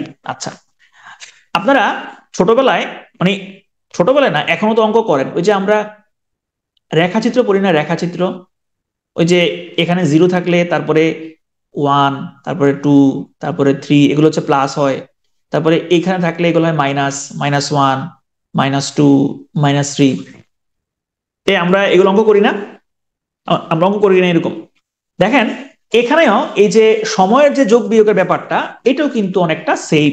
সেম কিভাবে দেখেন, এই যে প্রাইম মেরিডিয়াম যেটা, বা যেটাকে আমরা মূল মধ্যরেখা বলছি, এই মূল মধ্যরেখা থেকে আপনি যত ডান দিকে যাবেন, আপনি যত ডান দিকে যাবেন তত আপনি সময় যোগ করবেন, আর যত আপনি বাম দিকে যাবেন তত আপনি সময় বিয়োগ করবেন। এখন এইখানে প্রথম যে প্যাচটা লাগে সেটা হচ্ছে, ভাই আমি যদি এরকম ডান দিকে যেতে যেতে যেতে যেতে যেতে যেতে আমি এখান দিয়ে উঠি, তাহলে তো আমি আবার মাইনাসে চলে আসলাম না। আপনি এই পর্যন্তই যাইতে পারবেন, এরপরে আপনি যাইতে পারবেন না, মানে যাইতে পারবেন না তা না, যাইতে পারবেন কিন্তু পারলেও সেটার হিসাবটা আর এইখানে অ্যাপ্লিকেবল থাকবে না। আপনার বাউন্ডারিটা হচ্ছে এইটা, এই এতটুকু পর্যন্ত এটা অ্যাপ্লিকেবল থাকবে, সময় যোগ হবে, এবং এইখানে যখন আপনি যাবেন তখন হচ্ছে সময় বিয়োগ হবে। আচ্ছা এখন আসেন, এই যে এই লাইনটা, এই যে এই লাইনটা এবং এই লাইনটা, এটা হচ্ছে 180 ডিগ্রি লাইন, এটা হচ্ছে 180 ডিগ্রি লাইন, খুব ভালো করে খেয়াল করেন, এই দুইটা লাইনই হচ্ছে 180 ডিগ্রি। এখন এই দুইটা লাইন, অর্থাৎ এইখানে টোটাল 180 ডিগ্রি এবং এইখানে টোটাল 180 ডিগ্রি। এখন এই যে 180 ডিগ্রি এবং এই 180 ডিগ্রি, এই দুইটা কিন্তু ডিফারেন্ট লাইন না, এই দুইটা কিন্তু সেম লাইন, দুইটা কিন্তু সেম লাইন। এটা কিভাবে সেম লাইন হইলো? দেখেন আমরা তো এটা ফ্ল্যাট, এটা তো একটা একটা কাগজের মধ্যে আমরা আমরা এঁকেছি, পৃথিবী তো গোল, আমি যদি এটাকে গোল করি, আপনি জাস্ট চিন্তা করেন এইখান দিয়ে আমি যদি এটা ফোল্ড করে, এই একটা পেপার এই মাঝখান দিয়ে ফোল্ড করে এই মাথাটা আর এই মাথাটা যদি আপনি এক করে দেই, তাহলে কিন্তু এই লাইনটা আর এই লাইনটা কিন্তু সেম লাইনই হয়, অর্থাৎ এই 180 ডিগ্রি আর এই 180 ডিগ্রি সেম লাইন, ঠিক আছে। আচ্ছা জি, এগুলা দ্রাঘিমার, দ্রাঘিমার 180। আর সালেহা আপনার মনে হয় বুঝতে একটু অসুবিধা হচ্ছে, দেখেন আমি এই কারণে ইংরেজি বলেছি, আমি বলেছি লঙ্গিটিউড, লঙ্গিটিউড মানে হচ্ছে এই লম্বা লাইনগুলা, এই লম্বা লাইনগুলো হচ্ছে লঙ্গিটিউড। আমরা এখন লম্বা লাইনগুলোতে আছে, আমরা কিন্তু এখন হরাইজন্টাল লাইনে নাই। ঠিক আছে, লম্বা লাইনগুলো মানে হচ্ছে যেই লাইনগুলো দাঁড়ায় থাকে, দাঁড়ায় থাকে মানে হচ্ছে দ্রাঘিমা রেখা। আচ্ছা, এখন আসেন, একজন প্রশ্ন করেছিলেন যে প্রতি 1 ডিগ্রির জন্য আমরা কেন 4 মিনিট ধরছি। আচ্ছা দেখেন, পৃথিবী তার নিজ অক্ষে, ওই যে আমরা দেখছিলাম যে তার একটা এক্সিস থাকে, এক্সিসকে কেন্দ্র করে সে পশ্চিম থেকে পূর্ব দিকে ঘুরে, ঘুরতে তার 24 ঘন্টা সময় লাগে, মোটামুটি 24 ঘন্টা সময় লাগে। আপনি আপনি একটু মাথা ঠান্ডা করে খেয়াল করেন, 24 ঘন্টাতে কয় মিনিট হয়? 24 ঘন্টা কয় মিনিট হয় টোটাল? 24 ঘন্টায় কয় মিনিট হয়? 24 ঘন্টায় হয় হচ্ছে 1440 মিনিট। ঠিক আছে, 24 ঘন্টায় 1440 মিনিট হয়। আচ্ছা, তার মানে হচ্ছে পৃথিবী যে একবার একবার ঘুরতেছে, একবার ঘুরলে সে সম্পন্ন করে কত ডিগ্রি? সে 360 ডিগ্রি ঘোরা সম্পন্ন করে, কারণ পৃথিবী তো গোল। তাহলে সে যদি একবার ঘুরে, একবার ঘোরা মানে হচ্ছে 360 ডিগ্রি সে ঘুরছে।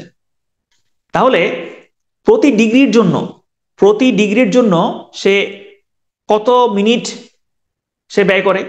তাহলে আপনি যদি 1440-কে আপনি যদি 360 দিয়ে ভাগ দেন, তাহলে আপনি পাবেন হচ্ছে 4। আপনি পাবেন হচ্ছে 4। তার মানে প্রতি ডিগ্রির জন্য আসলে সময় হচ্ছে 4 মিনিট, এই কারণেই 4 আসছে। ঠিক আছে, তাহলে দেখেন, আপনি যত বেশি ডান দিকে যাবেন তাহলে সময়টা আমি যোগ করব, যত বেশি বাম দিকে যাবেন আমি সময়টা বিয়োগ করব। আচ্ছা, এখন আসেন, এই যে বাংলাদেশ, এটা হচ্ছে আমাদের বাংলাদেশ, বাংলাদেশের মাঝখান দিয়ে কোন দ্রাঘিমা রেখা গিয়েছে? বাংলাদেশের মাঝখান দিয়ে কোন দ্রাঘিমা রেখা গিয়েছে? কত ডিগ্রি দ্রাঘিমা রেখা বাংলাদেশের মাঝখান দিয়ে গিয়েছে? 90 ডিগ্রি। গুড। তাহলে বাংলাদেশের এই যে রেখাটা, এই যে এই রেখাটা, এটা হচ্ছে 90 ডিগ্রি, এটা হচ্ছে 90 ডিগ্রি। আচ্ছা, তাহলে এখন বলেন যে এই যে 0 থেকে 90 ডিগ্রি, এখানে টোটাল ডিগ্রি হচ্ছে 90, তাহলে এখানে মিনিট কত হবে? এখানে টোটাল কয় মিনিটের পার্থক্য হবে টোটাল? আমি এটাকে 4 দিয়ে গুণ করব, যেহেতু 1 ডিগ্রিতে 4 করে চেঞ্জ হয়, তাহলে টোটাল হচ্ছে 360। 360 মিনিট। 360 মিনিটে কয় ঘন্টা হয়? 360 মিনিটে কয় ঘন্টা হয়? 6 ঘন্টা, 6 আওয়ার্স।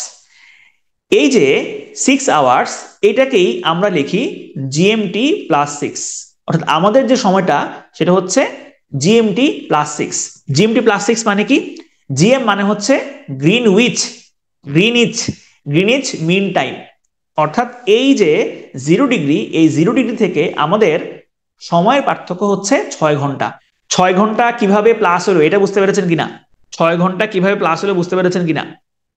আচ্ছা, দুর্জয় হাসান, কেন যোগ করা হয় সেটা বলছি। কেন যোগ করা হয় বলছি আপনাকে, আগে বলেন এটা বুঝতে পারছেন কিনা, এই যে 6 ঘন্টা হয়েছে এটা বুঝতে পারছেন কিনা? আচ্ছা ওকে, এখন আসেন, আমরা একদম শুরুতে বলেছিলাম যে সূর্য আমরা ধরে নিব, সূর্য আমরা ধরে নিব পূর্ব দিক থেকে উঠতেছে। সূর্য তো আর উঠে না, পৃথিবী ঘুরে, পৃথিবী হচ্ছে পশ্চিম থেকে পূর্ব দিকে ঘুরে, এই কারণে আমরা দেখতেছি যে সূর্য পূর্ব দিক থেকে উঠতেছে। আচ্ছা, এখন আসেন, তাহলে সূর্য যদি এখান থেকে উঠে, এখান থেকে, তাহলে সূর্য উঠতেছে। ঠিক আছে, তাহলে এই পৃথিবী এই দিকে ঘুরতেছে, পৃথিবী এই দিকে যাচ্ছে, পৃথিবী এই দিকে যাচ্ছে। আচ্ছা, তাহলে এখান থেকে সূর্য যখন উঠবে, সূর্য যখন এইদিকে উঠবে, যখন এদিকে এদিকে যাচ্ছে, তাহলে আপনি যদি ডান দিকে যান, সেক্ষেত্রে আপনার সময়টা কিন্তু যোগ করতে হবে।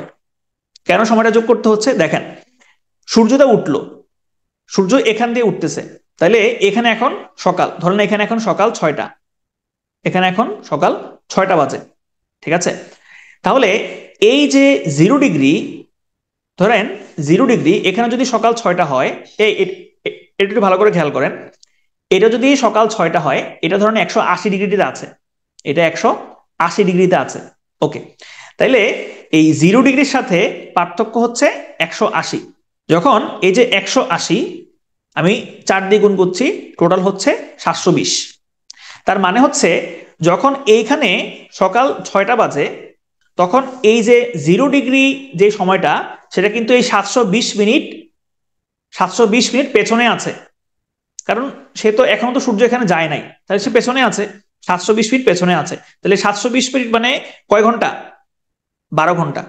সে 12 ঘন্টা পেছনে আছে। তাহলে এখন আপনি যদি এই 0 ডিগ্রি থেকে সামনের দিকে যান, তাহলে তো আপনি অবশ্যই সময় যোগ করবেন, কারণ এখানে তো তার সময়টা তো এখানে সূর্য তো এখনো আসে নাই। তাহলে ডান দিকে গেলে আপনি সময়টা যোগ করতে পারতেছেন। বুঝতে পারছেন কিনা সময়টা কেন যোগ করা হচ্ছে ডান দিকে গেলে? বুঝতে পারছেন কিনা? তো এখন এতটুকু পর্যন্ত আসলে ঠিকঠাকই ছিল। এতটুকু পর্যন্ত আহ মোটামুটি কোনো ঝামেলা আসলে হয় নাই। ঝামেলাটা হওয়া শুরু হয়েছে আসলে কোন জায়গায় দেখেন। এই যে একটু আগে বললাম, এই যে 180 ডিগ্রির যে লাইনটা, এইটা এবং হচ্ছে এই লাইনটা যে 180 ডিগ্রি, এটা কিন্তু সেম লাইন। কেমনে সেম লাইন হয়েছে? এই যে দেখেন, আমার 0 ডিগ্রি হচ্ছে এইটা, এই যে এটা হচ্ছে আমার 0 ডিগ্রি, এই যে এইটা হচ্ছে আমার 0 ডিগ্রি। এই 0 ডিগ্রির বিপরীত দিকে কিন্তু 180 ডিগ্রি, 0 ডিগ্রির বিপরীত দিকে কিন্তু 180 ডিগ্রি। আচ্ছা, এখন আসেন, এইটা হচ্ছে আমার প্রাইম মেরিডিয়ান, অর্থাৎ মূল মধ্যরেখা। মূল মধ্যরেখার এই পাশে গেল আমি এখানে 180 ডিগ্রি পাবো, এইখানে গেল আমি 180 ডিগ্রি পাচ্ছি। 180 ডিগ্রি আমি পাচ্ছি, ঠিক আছে? এই যে 180 ডিগ্রি আমি এখানে পাচ্ছি। আচ্ছা, এখন ধরেন এই যে লাইনটা, এই 180 ডিগ্রি এবং এই 180 ডিগ্রি, এইটাকে যদি আমি কল্পনা করি, অর্থাৎ এখন এই যে দেখেন, আমি 180 ডিগ্রির যে লাইনটা, সেইটাকে মাঝখানে রেখে আমি পৃথিবীটাকে কল্পনা করছি। এতক্ষণ ধরে আমার এই যে 0 ডিগ্রি লাইন ছিল এইখানে, এটা ছিল আমার 0 ডিগ্রি লাইন। এখন আমি 0 ডিগ্রি লাইনটাকে বিবেচনা না করে 180 ডিগ্রি হিসেবে আমি পুরো পৃথিবীটাকে কল্পনা করছি, যে এখান থেকে প্যাচটা শুরু হবে। একটু খেয়াল করেন। আচ্ছা, এখন আসেন, এটা হচ্ছে আমার 0 ডিগ্রি লাইন, এটা হচ্ছে আমার 0 ডিগ্রি লাইন।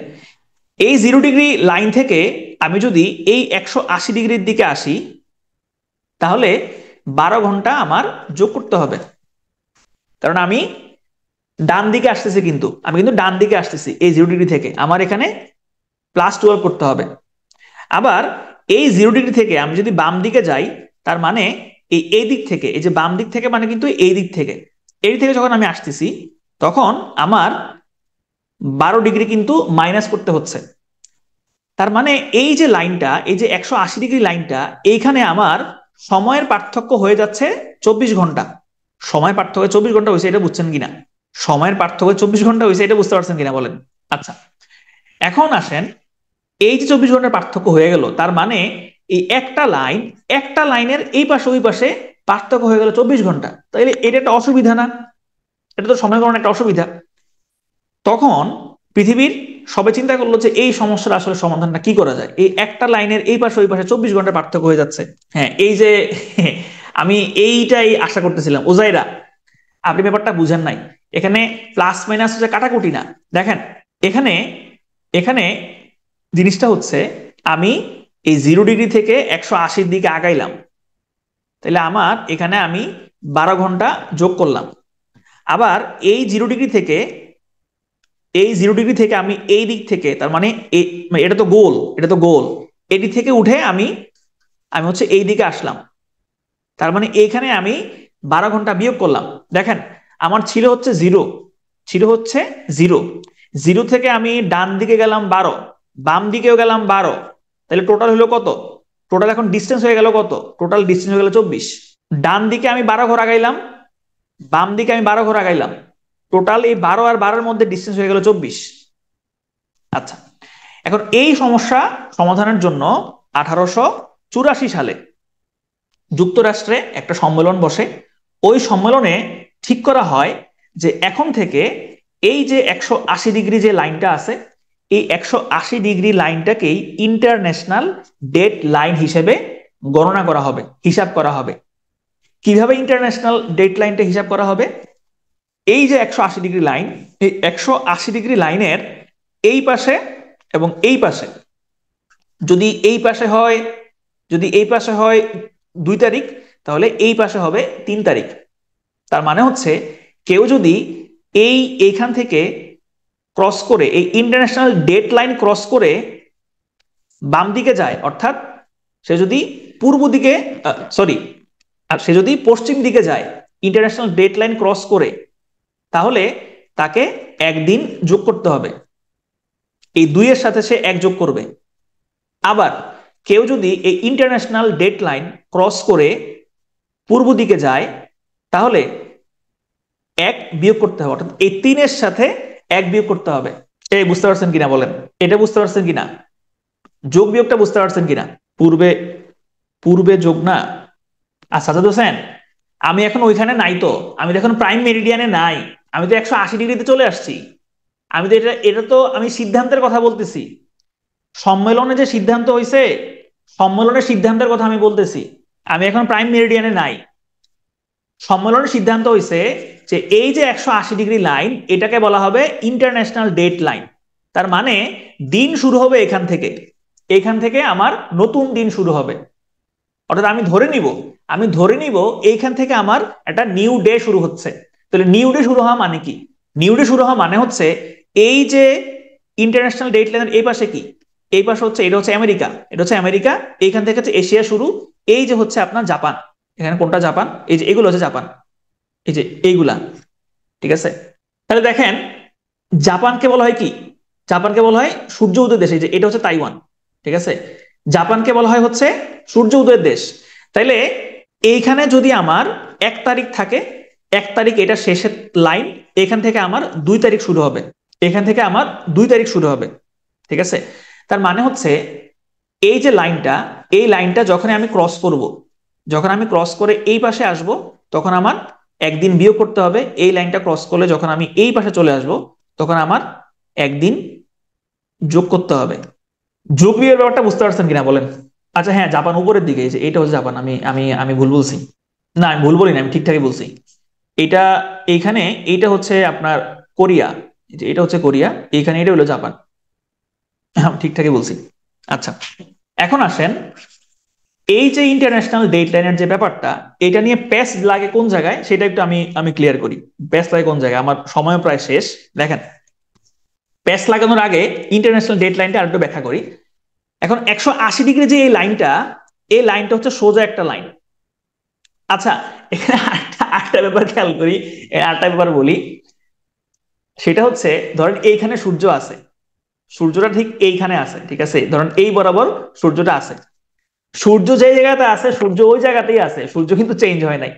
জাস্ট আমাদের হিসাবের সুবিধার জন্য ধরেন সূর্য এই জায়গাতেই আছে, আপনি এই ধরেন এই লাইনটা দুই দিকে দিয়ে আপনি এরকম জায়গায় খাড়াইছেন, এই যে এরকম দুই পা দুই দিকে দিয়ে জায়গায় খাড়াইছেন। তাহলে আপনার এক পা থাকবে 1 তারিখে, আরেক পা থাকবে 2 তারিখে। জাস্ট আপনি যদি পাটা যদি এই পাশে নিয়ে আসেন, তাইলে আপনি 1 তারিখে দাঁড়ায় আছেন। আর পাটা যদি আপনি এই পাশে নিয়ে আসেন, তাহলে আপনি 2 তারিখে দাঁড়ায় আছেন। এই বুঝতে পারছেন কিনা বলেন? আচ্ছা, এখন আসেন যে এখন আসেন এটা হচ্ছে এই যে লাইনটা, এটা সোজা লাইন না, এটা হচ্ছে একটা বাঁকা লাইন। এইটা বাঁকা লাইন কেন হয়েছে? বাঁকা লাইন হয়েছে দেখেন, এই যে 180 ডিগ্রি লাইনটা, এই যে এখন যে রাখলাম, এটা অন্য অন্য একটা কালার নেই, এই কালার নেই। এই যে 180 ডিগ্রি লাইনটা, এইটা হচ্ছে আলাস্কা। এখন এই মাঝখানের 180 যদি আমি ডেট লাইন ধরি, তাহলে দেখা যাবে এক আলাস্কার মধ্যেই একদিকে হচ্ছে 1 তারিখ, আরেকদিকে হচ্ছে 2 তারিখ, সেম টাইম। ধরেন এখন হচ্ছে দুপুর 12টা, দুপুর 12টায় আলাস্কার একদিকে হচ্ছে 1 তারিখ দুপুর 12টা, আরেক দিকে হচ্ছে 2 তারিখ দুপুর 12টা।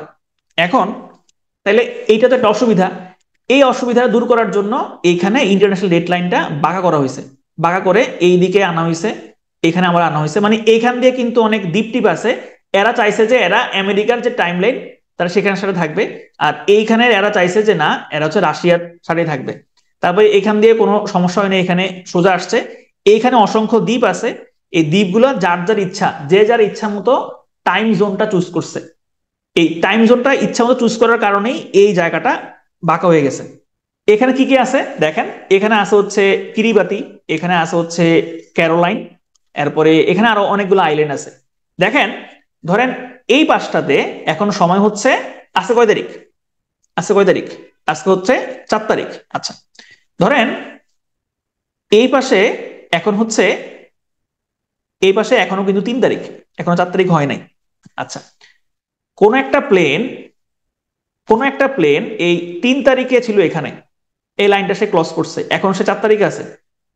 এই এখান দিয়ে করে করে করে করে আবার এখানে আসছে, আবারও সে 3 তারিখে ঢুকে গেছে, আবার এখানে ঢুকছে, আবার সে 4 তারিখে চলে আসছে। মানে ব্যাপারটা কিন্তু এরকম না যে সূর্য চেঞ্জ হচ্ছে, সূর্যের অবস্থান চেঞ্জ হচ্ছে না, জাস্ট আপনার ক্যালেন্ডার চেঞ্জ হচ্ছে। আপনার সুবিধার জন্য আমরা এই ক্যালেন্ডারটা চেঞ্জ করে দিচ্ছি, আর কিছু না। এখন এই যে টাইম জোন, পৃথিবীতে টোটাল 24টা টাইম জোন আছে, ডিফারেন্ট টোটাল 24টা টাইম জোন আছে। দেখেন এই যে এখানে ভাগ করা আছে, এই যে এইটা হচ্ছে আমার জিরো, এই যে এইটা হচ্ছে আমার গ্রিনিচ গ্রিনিচ টাইম লাইন, এটা হচ্ছে আমার জিরো। এই জিরোর এই পাশে হচ্ছে 180, এই পাশে হচ্ছে 180, আর এইটা হচ্ছে আমার কমন লাইন, এই যে এই 180 লাইন, এটা হচ্ছে আমার কমন লাইন। ঠিক আছে, তাহলে এরকম টোটাল এই পাশে হচ্ছে 12টা, এই পাশে হচ্ছে 12টা, টোটাল 24টা টাইম জোন আছে। এই যে এরকম রেখা টোটাল 24টা আছে। তো পৃথিবীর বিভিন্ন দেশগুলো এই সোজা সোজা যে রেখাগুলো আছে এগুলো নিয়ে তারা আসলে টাইম জোন সিলেক্ট করে না, তারা নিজেদের মতো টাইম জোন তারা সিলেক্ট করে। যেমন দেখেন এই যে চায়না, চায়না বিশাল একটা দেশ, চায়নার কিন্তু টাইম জোন একটাই। এই যে চায়নার বিশাল একটা দেশ সত্ত্বেও তার টাইম জোন একটা, সে তার সুবিধার জন্য একটা টাইম জোন রেখেছে। আবার যুক্তরাষ্ট্র, তার টাইম জোন হচ্ছে 4-5টা। আবার এখানে রাশিয়া, তার টাইম জোন হচ্ছে 11টা। ঠিক আছে, আবার দেখেন এই যে বাংলাদেশ, এই যে বাংলাদেশ, বাংলাদেশেরও কিন্তু টাইম জোন একটাই। এখন বাংলাদেশের মাঝখান দিয়ে হচ্ছে 90 ডিগ্রি গেছে, তাহলে বাংলাদেশের এক পাশে হইলো +6, আরেক পাশে হইলো 7-6, আপনার আরেক পাশে হচ্ছে +7। এখন তাহলে আমরা যদি এই দুইটাই ফলো করতাম, তাহলে আমাকে 90 ডিগ্রির ওই পাশে +7 দিতে হইতো, 90 ডিগ্রির এক পাশে +6 দিতে হইতো। তো এটাতে একটা ঝামেলা। এখানে বাংলাদেশ সরকার সিলেক্ট করেছে যে আমরা +7 নিব না, আমরা +6 ধরেই টাইমটা গণনা করব। আচ্ছা, এখন একজন প্রশ্ন করেছেন যে কোন দিকে গেলে যোগ হচ্ছে, কোন দিকে গেলে আসলে বিয়োগ হচ্ছে। দেখেন এই যে আমার 0 ডিগ্রি, এই 0 ডিগ্রি যে লাইন আছে, এই 0 ডিগ্রি লাইন থেকে সময়ের হিসাবে, আমি এটা দিন বলতেছি না, আমি এটা সময় বলতেছি, সময়ের হিসাবে আপনি যদি ডান দিকে যান সেক্ষেত্রে হবে প্লাস, আর আপনি যদি বাম দিকে যান সেক্ষেত্রে হবে মাইনাস। একমাত্র কেবল শুধু আপনি যদি এই ইন্টারন্যাশনাল ডেট লাইনটা ক্রস করেন, তাইলেই হচ্ছে আপনার, যদি আপনি এই বাম দিক থেকে ডান দিকে যান ইন্টারন্যাশনাল ডেট লাইন ক্রস করে, সেক্ষেত্রে আপনি 1 বিয়োগ করবেন। আবার যদি আপনি এই দিকে আসেন তাহলে আপনি 1 হচ্ছে যোগ করবেন। ইন্টারন্যাশনাল ডেট লাইনটা ক্রস করলে দিনের হিসাবটা আসে, একদিন যোগ বিয়োগটা আসে, কিন্তু অন্যান্য ক্ষেত্রে একদিন যোগ বিয়োগ আসে না, সেখানে শুধুমাত্র এই ঘন্টা যোগ হয়। আপনারা বুঝতে পারছেন কিনা, এই এই ব্যাপারটা বুঝতে পারছেন কিনা, যোগ বিয়োগ বুঝতে পারছেন কিনা বলেন, যোগ বিয়োগ বুঝতে পেরেছেন কিনা? বুঝতে পেরেছেন। আচ্ছা, এখন আপনাদের সময় আসলে নাই, তারপরও একটু একটা জিনিস একটু আপনাদেরকে দেখাই, ইন্টারেস্টিং একটা জিনিস। দেখেন এখানে দুইটা আইল্যান্ড আছে, নাম হচ্ছে ডায়োমেড আইল্যান্ডস। এই ডায়োমেড আইল্যান্ডস এর এই মাঝখান দিয়ে হচ্ছে, এই দুইটার মধ্যে কিন্তু পার্থক্য মনে হয় 2-3 কিলো, দুইটার মধ্যে পার্থক্য হচ্ছে 2-3 কিলো। ঠিক আছে, এই এটা হচ্ছে স্মল এবং এটা হচ্ছে লার্জ, এবং এরা সিদ্ধান্ত নিচ্ছে যে এ সিদ্ধান্ত নিচ্ছে সে যুক্তরাষ্ট্রের সে যুক্তরাষ্ট্রের টাইম ফলো করবে, আর সে সিদ্ধান্ত নিচ্ছে যে সে রাশিয়ার টাইম ফলো করবে। অর্থাৎ এই যে মাঝখান দিয়ে লাইনটা চলে গেছে, এই দুইটাই একই জায়গা। ধরেন সূর্য একদম ঠিক উপরে আছে, সূর্য একদম ঠিক উপরে আছে, এখন বাজতেছে দুপুর 12টা। এই যে ছোট আইল্যান্ডটা এখানে হবে 1 তারিখ দুপুর 12টা, আর এই যে বড় আইল্যান্ডটা এখানে হবে 2 তারিখ দুপুর 12টা। সূর্য একদিকেই আছে, জাস্ট ক্যালেন্ডারটা চেঞ্জ হয়েছে, আর কিচ্ছু না, জাস্ট ক্যালেন্ডার চেঞ্জ হয়েছে। এইখানে এই তারিখ রেখাটার জন্যই এইখানে তার ব্যবধানটা 24 ঘন্টা হয়ে গেছে।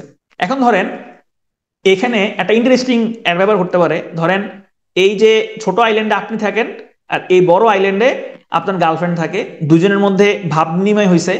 এখন আপনি জানেন আপনি থাকেন বড়টাতে, আপনার টাইম হচ্ছে 2 তারিখ, কিন্তু এই যে ছোটটা এটা টাইম হচ্ছে 1 তারিখ। এখন আপনাদের অ্যানিভার্সারি তাহলে কোন তারিখ হবে বলেন তো? আপনাদের অ্যানিভার্সারি তাহলে কোন তারিখ হবে, 2 তারিখ হবে নাকি 1 তারিখ হবে? এটা হচ্ছে গ্যাঞ্জামের বিষয়, বুঝছেন? আচ্ছা, যাই হোক, আশা করি কিছুটা বুঝতে পেরেছেন, আশা করি কিছুটা বুঝতে পেরেছেন। এখন আসেন আমি আরেকটা জিনিস, ছোট্ট জিনিস বলে হচ্ছে আজকের ক্লাসটা আমি শেষ করে দিব। সেটা হইলো যে আপনার প্রমাণ সময়, বা প্রমাণ সময় মানে হচ্ছে এই দ্রাঘিমা রেখার উপরে এক্সাক্ট যে সময়টা সেটা হচ্ছে প্রমাণ সময়, আর স্থানীয় সময় হচ্ছে আমরা স্থানীয়ভাবে যে সময়টা অ্যাড করি সেটা হচ্ছে স্থানীয় সময়। ঠিক আছে? আচ্ছা, এখন আসেন হিসি করতে। আচ্ছা দেখেন, একটা ছোট্ট উদাহরণ দিয়ে আজকের ক্লাসটা শেষ করি। আচ্ছা, ধরেন আপনি থাকেন হচ্ছে লন্ডনে। আপনি থাকেন হচ্ছে লন্ডনে। লন্ডন থেকে আপনি বাংলাদেশে আসবেন, মানে এটা যদি আপনারা বলতে পারেন তাইলে বুঝবো যে আপনারা হিসাবটা বুঝছেন, মানে এই টাইমের হিসাবটা বুঝছেন। আচ্ছা, এখন দেখেন আপনি লন্ডন থেকে বাংলাদেশে আসবেন। লন্ডনের বুধবার লন্ডনে বুধবার সকাল 10টায় আপনি প্লেনে উঠলেন। বাংলাদেশে এসে আপনি ল্যান্ড করলেন 8 ঘন্টা পরে, 8 আওয়ার্স পরে এসে বাংলাদেশে আপনি ল্যান্ড করলেন। এখন আমাকে বলেন বাংলাদেশের সময় কত? এটা যদি আপনারা করতে পারেন তাইলে বুঝবো যে আপনারা বুঝছেন। বাংলাদেশে তাইলে কোন সময় আপনি ল্যান্ড করেছেন বলেন? কোন ছয়টা? কোন ছয়টা? সকাল 6টা নাকি রাত 6টা? কোন ছয়টা? এম না পিএম? এটা বলেন, এম না পিএম বলেন, এম এম বা পিএম বলেন। PM, PM. আচ্ছা, দেখেন এই হিসাবটা কেমনে হয়। বুধবার সকাল 10টায় আপনি প্লেনে উঠছেন। প্লেনে উঠে আপনি 8 ঘন্টা প্লেনে ছিলেন। এরপরে আপনি বাংলাদেশে ল্যান্ড করলেন। যখন আপনি বাংলাদেশে ল্যান্ড করবেন যখন আপনি বাংলাদেশে ল্যান্ড করবেন তখন লন্ডনের সময় কত? তখন লন্ডনের সময় হচ্ছে রাত 8টা। না, আপনি 8 ঘন্টা, তাহলে সকাল 10টা, তাহলে সময় হচ্ছে বিকাল 4টা। আচ্ছা, আমি কি ভুল বলতেছি? 10, এখান থেকে 2, 6টা, সরি, 6 PM। এটা হচ্ছে লন্ডন টাইম। তাহলে লন্ডন টাইমের 6 PM এ, সন্ধ্যা 6টায় আপনি বাংলাদেশে আসলেন। তখন লন্ডনে সময় হচ্ছে সন্ধ্যা 6টা। আচ্ছা, এখন আসেন আমাদের থেকে লন্ডন, বা আমরা লন্ডন থেকে কত সময় আগে আছি? আমরা লন্ডন থেকে কত সময় আগে আছি? 6 ঘন্টা, 6 আওয়ার্স। এই 6 ঘন্টা আপনি এই 6 PM এর সাথে যোগ করবেন, তাহলে সময় হবে কত? 12টা। তার মানে আপনি বাংলাদেশে আসবেন, বাংলাদেশে আসবেন 12 AM এ। এখন আমাকে বলেন এই 12 AM কোন দিন? 12 AM কোন দিন বলেন? এটা কি বুধবার, মঙ্গলবার নাকি বৃহস্পতিবার বলেন? মঙ্গলবার, বুধবার নাকি বৃহস্পতিবার? গুড, এটা হবে থার্সডে। এটা হবে হচ্ছে থার্সডে। এটা হবে হচ্ছে থার্সডে। আচ্ছা, এখন আপনাদের মনের মধ্যে যেই প্রশ্নগুলো আসে সেটা হলো, আচ্ছা ভাই ঠিক আছে সবাই বুঝলাম, এখন ধরেন এ হচ্ছে বাংলাদেশ, আর আমি পূর্ব দিক দিয়ে ইউএসএ তে যাব। যদিও পূর্ব দিক থেকে ইউএসএ তে যায় না, আমি পূর্ব দিক থেকে আমি ইউএসএ তে যাব। এখন যখন আমি বাংলাদেশ থেকে পূর্ব দিকে গিয়ে আমি ইউএসএ তে যাব, তখন কিন্তু আমার ইন্টারন্যাশনাল ডেট লাইনটা ক্রস করতে হবে। ইন্টারন্যাশনাল ডেট লাইন যদি আমি ক্রস করেন তাহলে আপনি একদিন মাইনাস করবেন। আর যদি ইউএসএ থেকে আপনি ইন্টারন্যাশনাল ডেডলাইন ক্রস করে বাংলাদেশে আসেন তাহলে আপনি একদিন যোগ করবেন। একদম সহজ হিসাব। আজকের ক্লাস এখানেই শেষ। ইন্টারন্যাশনাল ডেডলাইন নিয়ে কারো কোনো প্রশ্ন আছে কিনা বলেন?